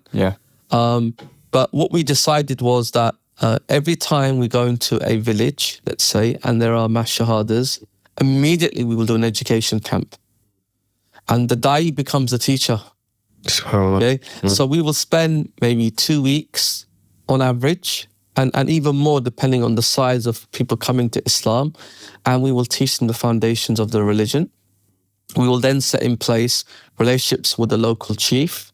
And what we have a whole structure. So it's like a structure within a country. There's regional heads, there's district heads. Perfect. Then there's du'at. And then we set up committees that oversee this. But we have a plan, it's not haphazard. So what we found is that retention is higher when we go into villages where already Muslims exist. but they're not necessarily that large. Okay, and that means when the people become Muslim, they already have existing infrastructure. MashaAllah. Because what you find is when I went to Malawi first time, 2011, one of the countries that has the Mashahadas, is you go into Muslim villages and there are churches established. And they're empty, and they're Adventist churches, but they're there and they're vulnerable. So that's one thing that we do. The second thing we do is amongst the best students, we put them on an education program, a pathway. Initially, we called it an Imam Development Program, where they go on to become Imams. Okay. Now, it might sound strange, new Muslims, 4 months Imams. Bear in mind, these are very rural communities. Of course, yeah, 100%. Their lifestyles are very simple. Yes. The type of fiqh they need is actually very simple. Yeah. You don't need to go into complex fiqh of tijara. It doesn't exist there. And at that time, I'd assume it's just about keeping them within the basic practices of Islam for the time being anyway. Exactly. So what do they need to know? The fiqh of marriage. Okay, everything I relate to that. Janaza, okay? And basic things in terms of ibadat, okay? And then they've got access to other people that they can, refer to in terms of those imams. We now call it a Dawah development program. So the idea is that from the best people, we make them to become du'at. So it's kind of a circular kind of way of working. But we also work with a lot of aid organizations now, humanitarian. So we're saying our focus is dawah and basic Muslim education. You guys come in, build a masjid if it's needed, okay? And you provide the support to new Muslims in terms of... So one of the big challenges is because people have to work in the fields, they won't attend the classes unless you provide food. Of course. Okay. Yeah. The food is not an incentive to convert. No, we don't do that at all. Yeah. The only thing we do is we give gifts to the chief and we build relation and they allow you to come in and do the dawah. Yeah. Okay. Which we have a history with anyway. Exactly. The Prophet ﷺ, and the scholars of fiqh discussing this. Yeah, subhanAllah. So that's the way the system works. But the food is important. So we have a lot of charities, and we're there at the National Dawah Convention when you were there. We had a lot of charities that went there and we talked to them and said, these people they're poor. You've got food fund, provide them with food. We then cook the food there and then they attend, their families can also eat, they get the learning. SubhanAllah, there's clips we have, amazing clips of women, new Muslim sisters. They're actually learning the deen and they're working. SubhanAllah. I don't know what they're doing exactly in the field. I think they're raking, okay? But they're learning the deen, okay? So this is the situation you have to adapt. So it's a very strong system. Now, retention for us, what it means is that they have to engage in our program. So I think it's about 70% of them end up going through that program. Which is still very high, mashallah. It's still very high. It doesn't mean also, by the way, that the 30% left Islam. Yeah. They probably, we don't know. I mean, they maybe still believe, but they haven't been through the training. There's other issues. But we can confidently say 70% have been through a program and we're happy with that. You're always going to have that, As Muslims, we have hope in our heart. If someone enters Islam, no matter how sinful they are, if they have an atom's weight of iman, they will enter Jannah, inshallah. That's the strength. So the other thing we did was important. We reduced the amount of countries we work in. Okay. It's only about 30 now. Okay, mashallah. Why? Because we've doubled down our efforts in a few countries. 97% of our shahadas are in 3 countries. Okay. So what that allows is we're not spreading ourselves thin. It's a very concentrated focus. We have a very strict policy of hiring. We only hire people who we think are capable, good character. We also have a lot of people go. When we see issues are not happy, and we have had issues with people. So we try to monitor as best as we can do. We think it's quite robust. I'm sure there's room for improvement as well. So that's something that we've learned after 16 years of operating. Because it's very easy to get shahada, especially in a place like Africa or some parts of Asia. Okay, you could get 1 million shahadas. That's not the point. The point is they've got to be people who are on the deen afterwards and be connected. And that's important. I think we understand that. We've been on a journey ourselves. Yeah. Ustadh Saqib, so I have 2 questions. The first question, I think, would be, can we emulate that in the UK? Right. The second question, you're going to set alarm bells. Really? The second question, I think, what advice would you give? So perhaps we can conclude with this. later on in a few hours, inshallah. What advice would you give for someone to go from table to field? Because it's a 16-year journey, and it sounds like, okay, you identified a hole in the kind of the culture, you identified an area that needs work. Not yourself, but as you said, there were others with you, etc. But a group of individuals, how do you go from table to field? How do you go from idea to implementation? What advice would you give around that? So perhaps we can start with the emulation of that, or what would that even look like in the UK? Some sort of da'wah operation that targets, because it might not be, as you said, that we bring people to Islam necessarily, but at least they understand what Islam actually is. And so they don't fall victim to the ridiculous narratives that are being pushed by, certain TV channels and individuals. And so is there a way, what can we do? And what are your thoughts on having, da'wah projects that focus on English people? Absolutely. When you say English, do you mean white English or indigenous? Well, or that's generally British. That's a good question, and I will say something. Some might find it to be controversial, but if you want Islam to spread in a nation, you have to focus on those who are considered indigenous to the nation. And so those indigenous to the nation here are, white English people. Does it mean that we don't give da'wah to others? No, of course not. But I think that, again, I could be wrong, although I don't assume I'm wrong.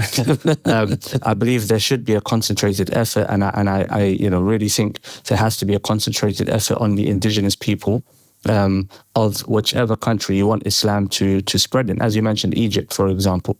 Egypt, it took a long time, but the people became Muslim, and thereafter Egyptian scholarship grew.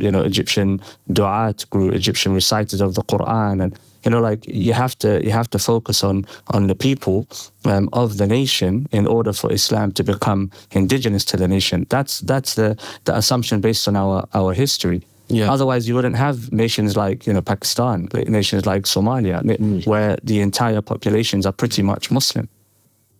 No, look, I totally get it in terms of where you're coming from, and I think if you start with the question of the indigenous population, I think this is a very interesting time that we're in with the emergence of the far right.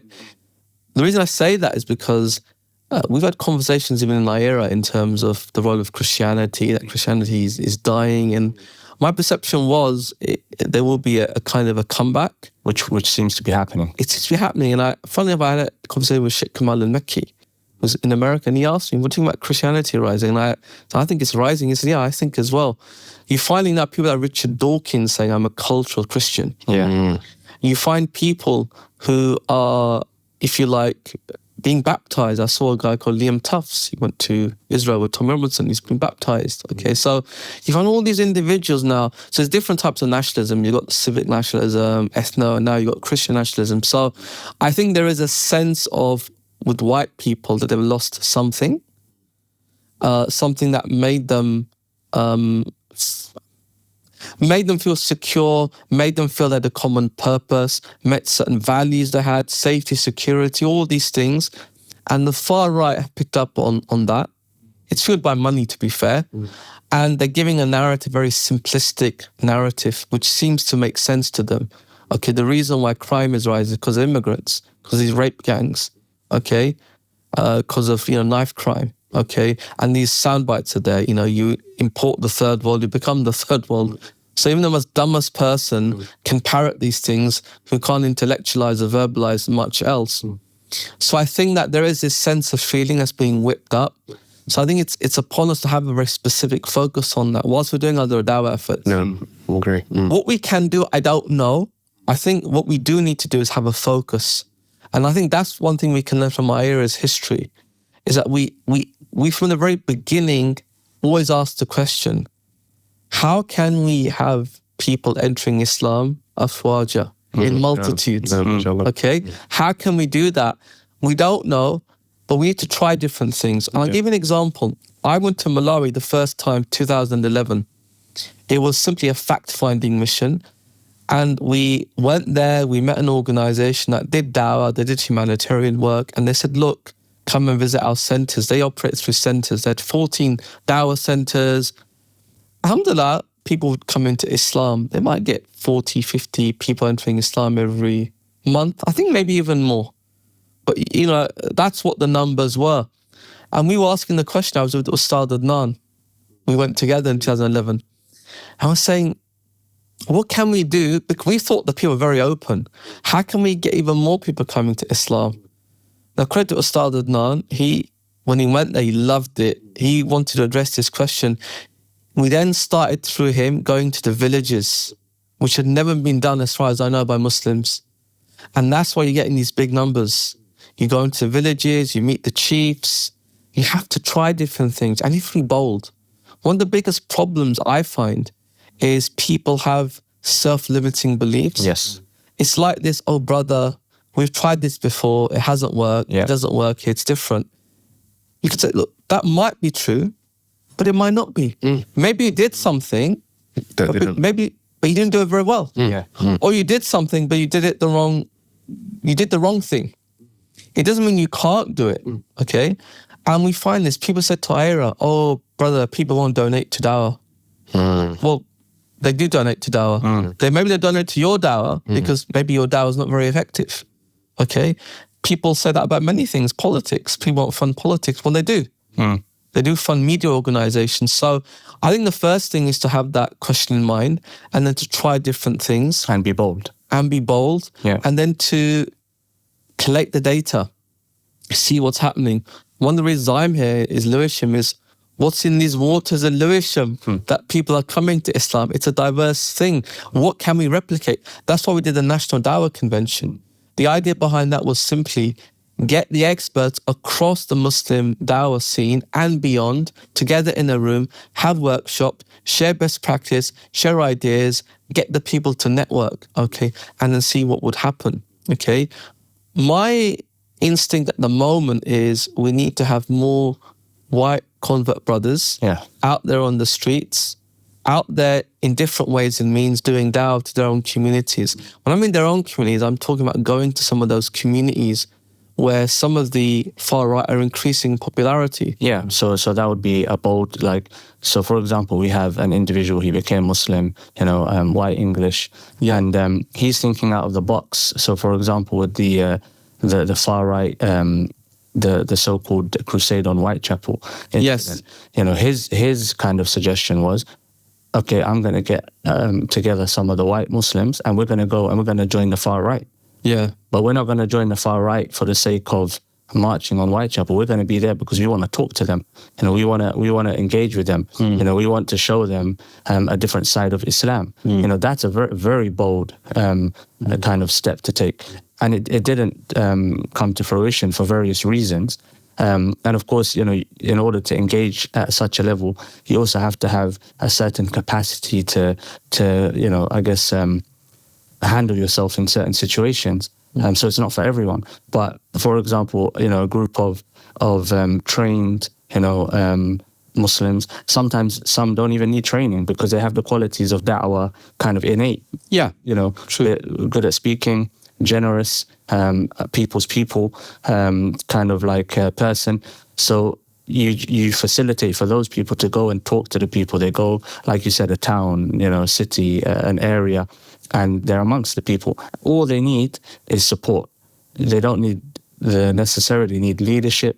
They don't, so for example, in Southeast London, the uptake of Islam amongst Caribbean communities, it was like a lot of Caribbean Muslims that were leading it. They understand their communities, and it's not to separate between English and Caribbean or Asian and Arab, but the reality is every community has its own culture within a larger British culture, and we can't deny that, because if we do, we're not doing the job correctly when it comes to da'wah, and we have to assess it properly.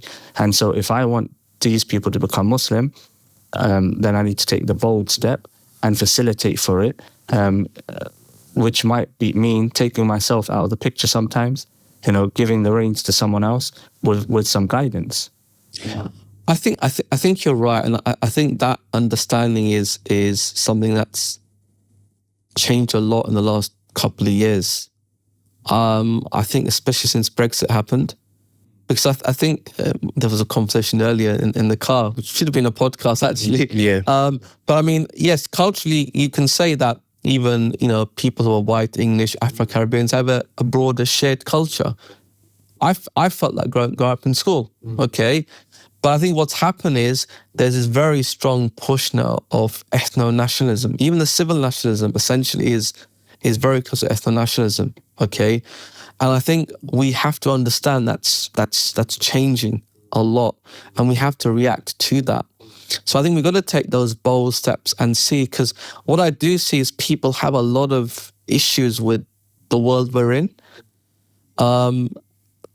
As Muslims, so should we. Yeah, of course. We live in a world of absurdities, frankly speaking. And, you know, people like Sheikh Abdul Hakim Murad, and I read a book by Sheikh Abu Alia on modernity. And he's got many essays written about different issues. And he said, look, we should have a problem with modernity, the way it's commodified things. This is not what a spiritually uplifted society should be about.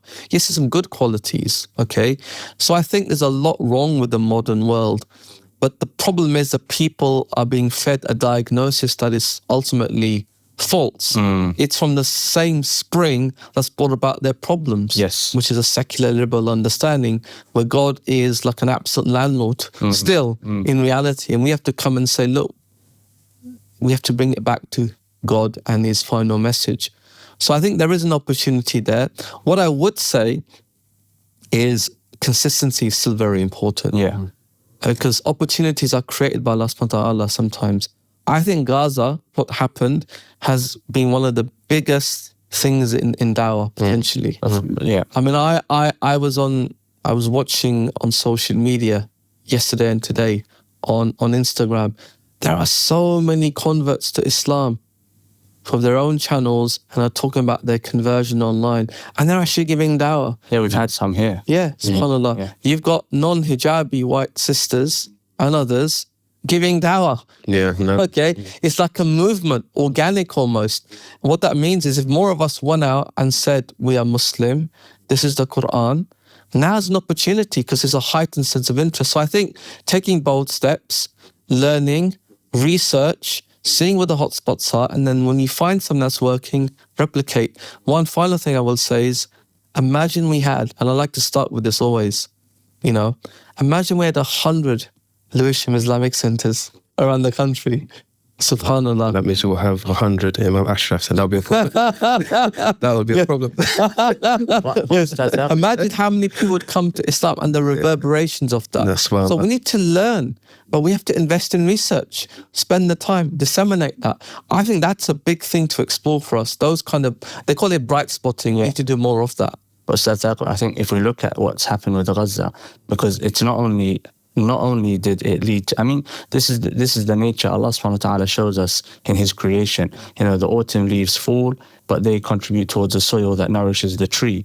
And, you know, the shuhada, you know, the shaheed passes away in this life, but he doesn't pass away in spirit. And we're seeing the life being given by the shuhada of Gaza to the inhabitants of the earth with Islam, the life of guidance. And so, you know, with Gaza, if we really kind of like, again, you know, it's not to speak with authority or definitively, but my kind of view of it is, if we look at what happened in Gaza, what is it that took place da'wah-wise? It's just a removal of a veil, you know, where people are seeing Muslims. And the shaheed, you know, subhanAllah, when the shaheed is called the shaheed, why? Because he testifies to the oneness of Allah subhanahu wa ta'ala with his life.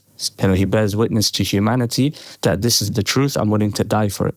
And that impact is being seen on people. That they're literally saying, when I see the you know, discipline, determination, the dedication, all of the kind of attributes and qualities of the people of Gaza, to the extent that they're dying for this kind of cause, it makes me realize that Islam is the truth, which is shahada. You know, it's shahada, the link between the two.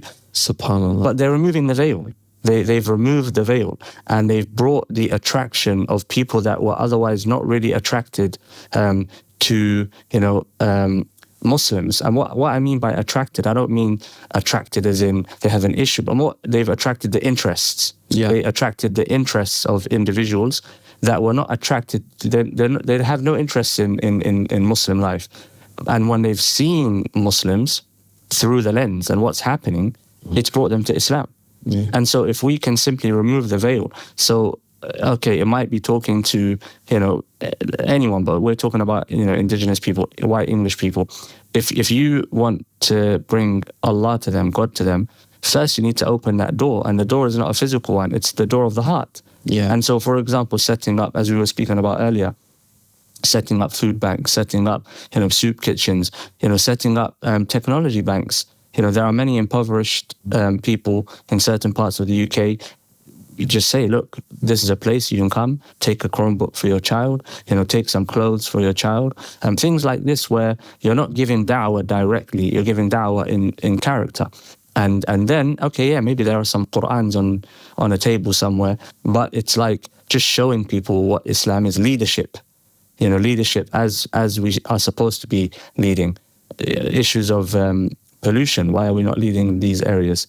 Technology, why are we not leading these? And I don't mean technology in inventing, I mean regulating. Why are we not having these conversations about the impact of technology so that non-Muslims look at us and say, oh, what they're saying makes sense. Where are they getting it from? They're getting it from Islam. I was listening to a podcast, and it really stunned me. One of the they consider him to be one of the co-founders of the modern kind of AI systems that we have today, and he was saying that the problem with AI or AI systems is that these systems are very profitable systems, and you are not going to put them back in the box. He was kind of warning about the dangers of AI. He said what we need regulation of AI, but the problem here is the capitalist society we live in is going to kind of find a way to find holes in the regulation. And so he said what you need to do is you need to regulate the market wherein you are only allowed to basically produce or sell that which is beneficial to public society. And this is a principle we have in Islam. In Islam, we have the principle of you're not allowed to sell something unless it has manfa'ah, tangible benefit. Yeah. It's a principle that we have for the last 1,400 or so years. Most students of knowledge are aware of it, but we're not bringing this to the forefront, where people, someone in that like a finance kind of specialist or an economy specialist, like takes a step back and says, wow, that's quite profound. That's profound. You regulate the market in a way which you're only allowed to produce or sell that which is beneficial for public consumption, etc. Like, this is where I think we have really, really lacked, because the organization, in reality, iERA, shouldn't exist. Lewisham shouldn't have to exist in the way it exists, because the people are doing the job on the ground. I think that's the reality. Yeah, I think I understand what you're saying. I think the problem is that in order to do anything in an organized fashion, you have to have the organization. You have to have the organization, and that's what it boils down to. And I think that's as simply put as it can be. I think obviously the thing was traditionally Dawah was carried out when there was an Islamic state, and it was organized from the state. No. It wasn't organized bottom up. It was later on with the kind of order that went from Central Asia into Indian subcontinent. Even traders went into Africa. I mean, like East Africa in particular, they went there quite early. Yeah, subhanallah. So I think in that sense you need that kind of organized structure. Look, I think we talked about the 3 different levels of dawah, and I think doing good social work, etc., is very important. It doesn't have to necessarily be defined as dawah. It can be defined as just doing something in terms of khidmah, being a good Muslim, being a good Muslim. But more than that, in the sense that ultimately, this is your purpose, which is to be a Khalifa on the earth. Khalifa on earth doesn't mean you have a caliphate per se. It means you can still be a Khalifa in terms of the environment, in terms of the animal kingdom, in terms of the people. That's your focus. That's your identity. Okay. And ultimately, if you believe in that identity, one of the things that was said, I remember after 9/11, okay, and they talked about this a lot, that, we're not like these people, we have our own, we're not going to let them change our way of life. Well, I say, we should not allow the haters change our way of life and our values. Our values are about kindness, is about compassion. Yeah. Rasulullah was described as a mercy for mankind. Okay, his character was the Quran. So based on our identity, which is the earlier discussion, we should be doing those things anyway, not expecting anything other than the face of Allah subhanahu wa ta'ala and the reward in the hereafter. Now, if we have that care and concern, we then also convey the message, verbally, through different means and ways. But I do believe in the world we live in, you need to have things organized. I think organizations, institutions, yes, I know that institutions can become self-serving sometimes, and it's a problem. But most things in life, if you look at them, are double-edged. You talk about that which benefits. A lot that which benefits can harm. A knife can benefit, it can harm. Many of the drugs that provide support and help, they can actually also provide harm as well. Okay, many technologies that are used to blow up people, incinerate them, in terms of uranium, can also be used for electricity, for energy. And that's the problem of the world we live in. But I think we have to be bold and we have to be brave and we have to look at these issues and create opportunities where we can sit down and work things through with those challenges. So I do think organizations, more than institutions, have to be built. Yeah. And I think our predecessors did that. They built institutions. Definitely. So it's not about, for example, iERA coming and we have another organization like iERA and a third organization like iERA. They can exist, but we should say, let's build an institution for Dawah, which we all subscribe to, cross-denominational, avoiding sectarian issues, and we create standards. And then we create organized ways of doing Dawah. And that can help in terms of standards. It can help in terms of regulating people, in terms of their behavior and safeguarding. I think make us more effective, impactful as well. But I think what you're touching upon, I do understand, is the culture. Because you find, especially amongst women, sisters, you find that there's a sister, she's struggling. They don't need to go to a masjid. They need to go to an organization. They come together, they pull together, okay?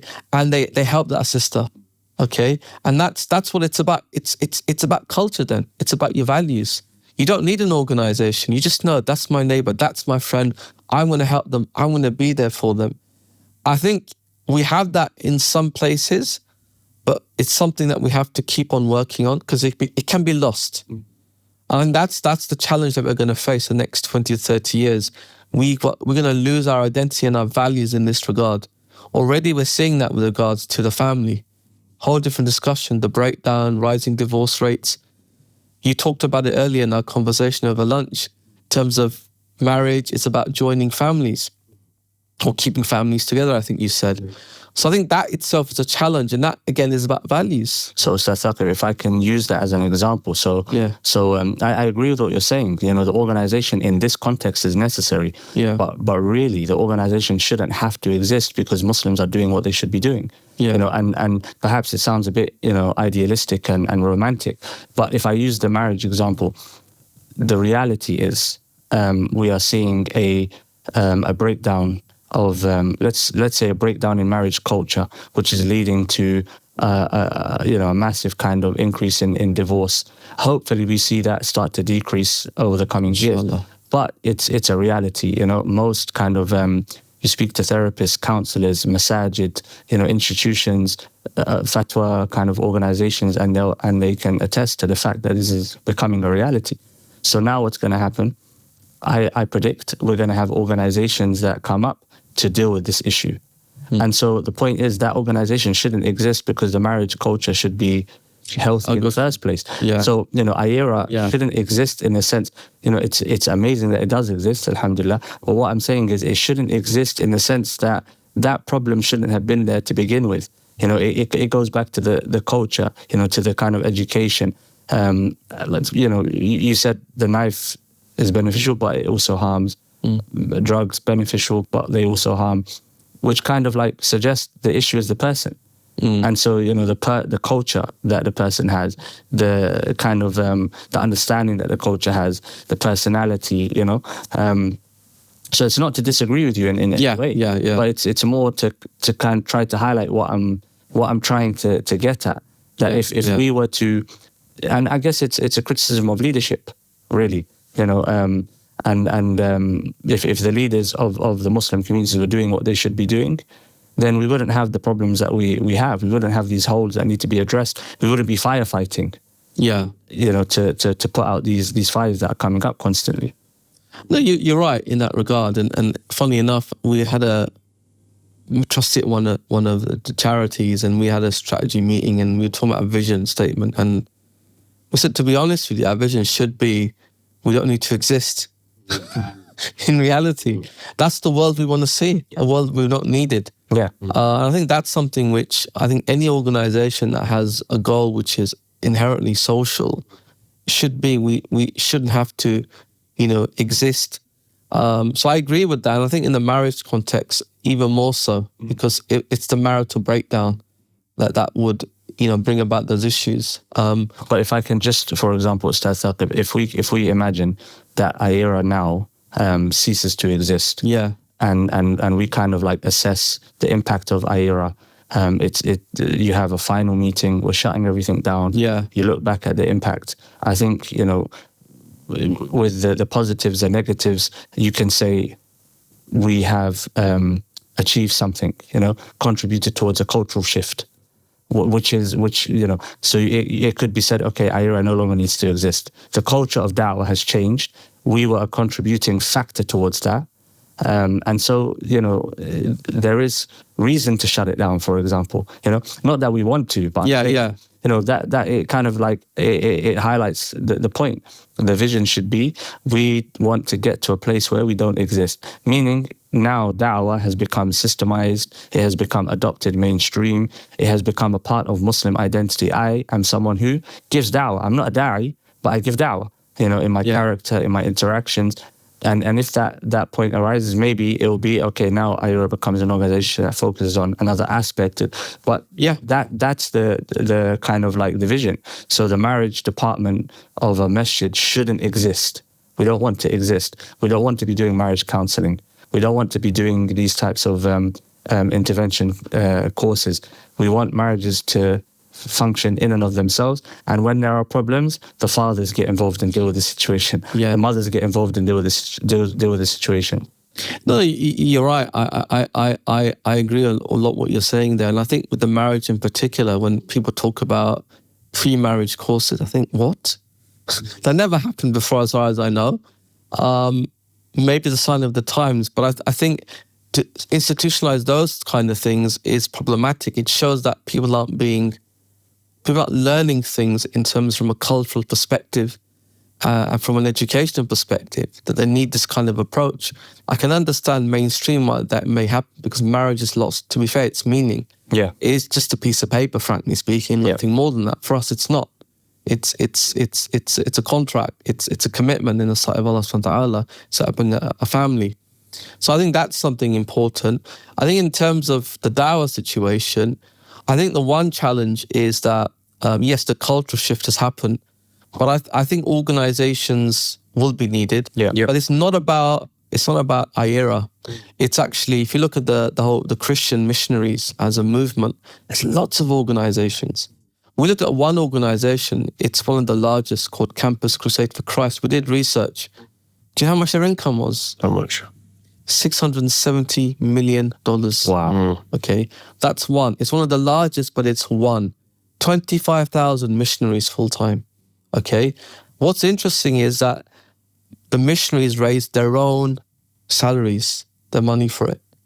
The point is they have a system and a culture where they set up what they call ministries. They fundraise for their salary from the congregation and they do their work. And there's so many. This one's got 10 million, 20 million, 30 million. Look at the Dawah. What have we got? Very little. So I think for iERA, yes, it's almost about we are an organization, we have our own goals, every organization has to. Yeah. But it's about creating a culture of doing that. But I would also argue you need to have more organizations set up. Not necessarily doing everything iERA does, because certain things iERA does, not everyone has to replicate. For example, we work in East Africa, we work with one charity. They came to the convention, they said, look, we're set up in Kenya, we want to do work in Kenya. We said, here's our system. You can take the system and get it and do stuff. You know, Sierra Leone, we don't work Sierra Leone, bro. But we're going to go there December. Inshallah. We're happy to let someone else lead on that. Okay.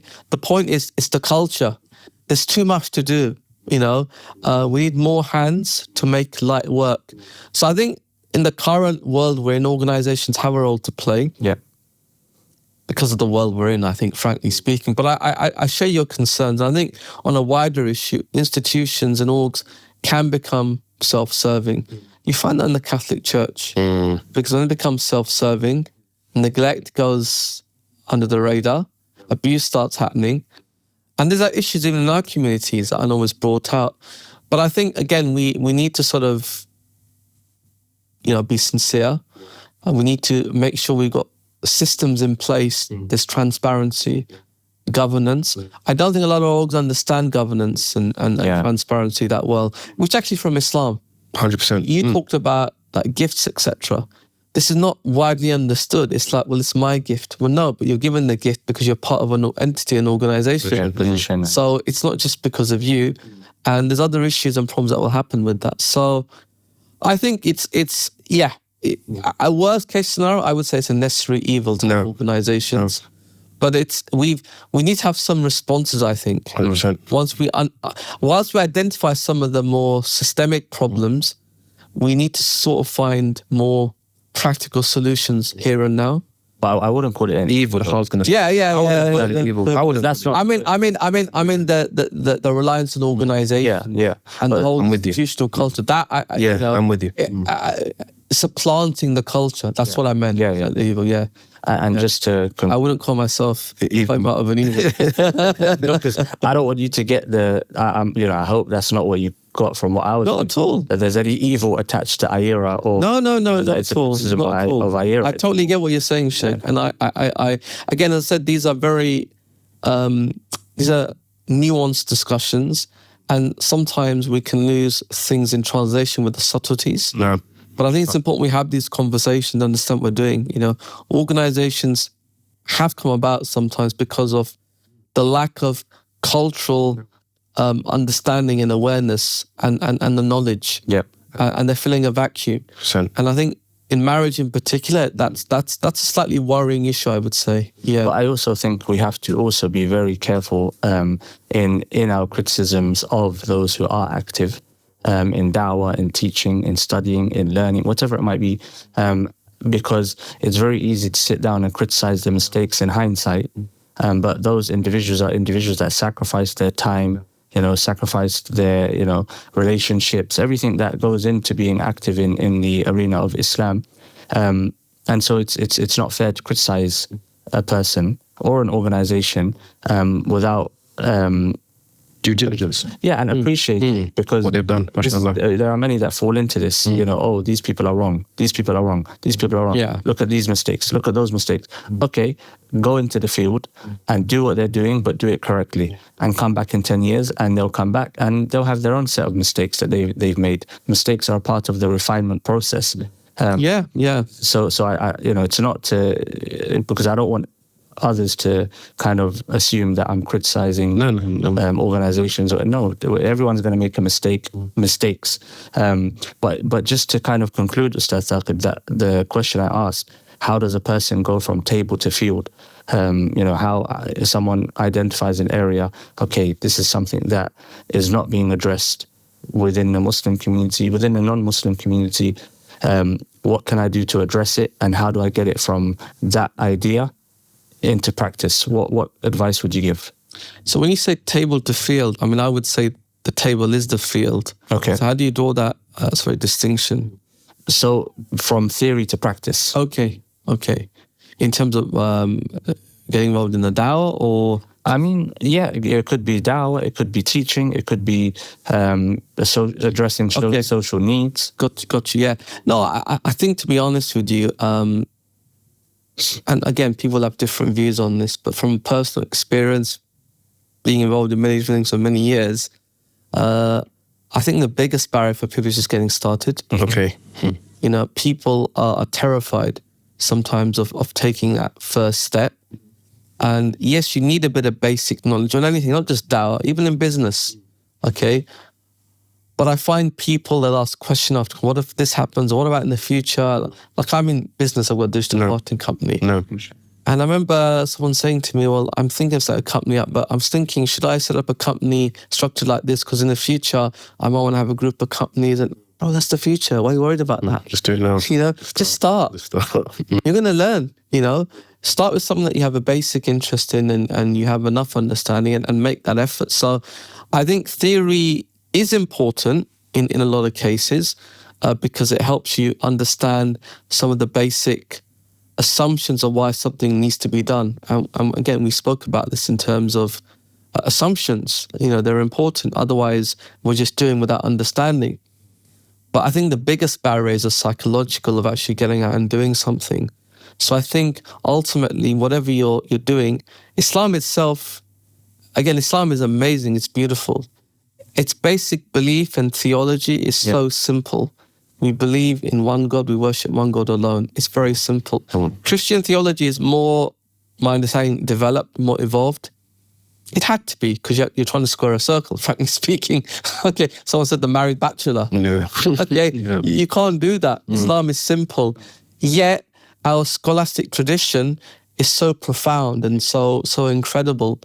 But from the point of view of taking action, for a lot of us, it's actually quite simple. You know, whether you want to get into business, whether you want to start a masjid, whether you want to start youth work, whether you want to get involved in politics, you have to be someone who's action orientated, which means you get the basic knowledge you need and you make a start, and the rest you'll learn. And that's true of any skill you're learning. It's like driving. You know, you're not going to spend, you know, you're not going to spend months going through your theory test and watching lots and lots of videos. You have a basic knowledge, you get behind the wheel, you start driving, you start learning, you start picking things up. I think that would be my encouragement. The theoretical side is something which has its importance. It can inform you on how to do things better, but that comes afterwards. You know, I think at the beginning you don't need so much of that. So think of it like a bottle. You know, at the bottom the bottle is very wide, and you're pouring water into that bottle, and it's spreading very wide, very, very quickly. But at the top it's very narrow, and it's filling up very, very slowly in that regard. You know, and that's where it comes in. So I think at the beginning, any business, for example, just fill out the bottle. You fill out the bottle. Over time, when you want to try and get a bit more advantage by 1%, you start refining things. Yeah. Then those little percentages make a difference. A business has a turnover of £10,000 and you're doing well. What is 1% tweak going to make difference? Nothing. It's 80-20. I think you're familiar with 80-20, you know. That's what I believe in, 80-20. And when the time comes to look at the remaining 20%, you're going to spend 8% of your time on, then do that. So I think, you know, be action oriented. I think a lot of learning is done on the job, provided you've made sure that you've taken safeguards in place. You know, if you're going to work with dangerous technology, make sure you go through some training. If you're going to work in the care industry, make sure you have safeguarding training. But beyond that, you've got to learn just the basics and get on with it. I think that's important, honestly, because I see a lot of people and I'm still learning. And do it. Just do it. Just get and do it now. You know, and if your intention is pure and simple, that's what you have to do. Yes, there's the element of judgment, how much you need to know and how much you don't. But I feel this is a problem. It's paralysis through analysis. So I would say anyone who wants to do a dawah, you know, just take that first big, bold step. It doesn't have to be stand behind the table. It could just be going to your neighbor and saying, hi, David, you know, as you know, might know it's a month of Ramadan. Oh, yeah, I heard about that. That's really interesting. I thought, look, here's a nice meal. Here's a biryani or something. What's got this nice box? We have a dawah gift box. Should have brought it in today, but we left it in the office. We'll send it to you guys. We can put a chocolate box in there and there's materials in there about Islam. That's your first big, bold step. You're not a da'i, as we said beforehand, but you're passing the message, okay? Next time you meet them, okay, we can have a little bit of a discussion. Maybe come to my local mosque. You're comfortable talking about Islam. Make that effort, make that first step. And I think if you do that, Allah subhanahu wa ta'ala will open up, doors. I know one brother, I'm not going to mention his name, okay, but we were doing dawah for the first time, and he was stood behind the table, and I said, where are you going to stand? He said, I'm going to just stay here and observe. I said, no, you're not. You're going to go out there and start giving dawah to people. First time.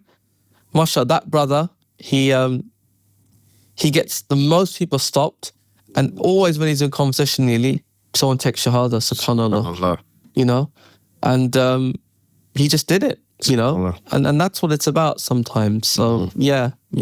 So action-oriented approach. Action-orientated, yeah. Barakallah fi Jazakallah khair. Jazakallah khair for your time. Barakallah feek.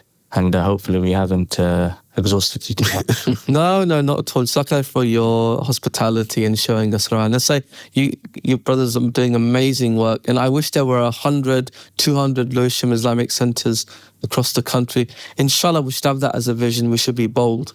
Be careful what you wish for, Sheikh. And I'm a passenger, so I'll be on. 100 Abdul Majids we're going to have. Inshallah.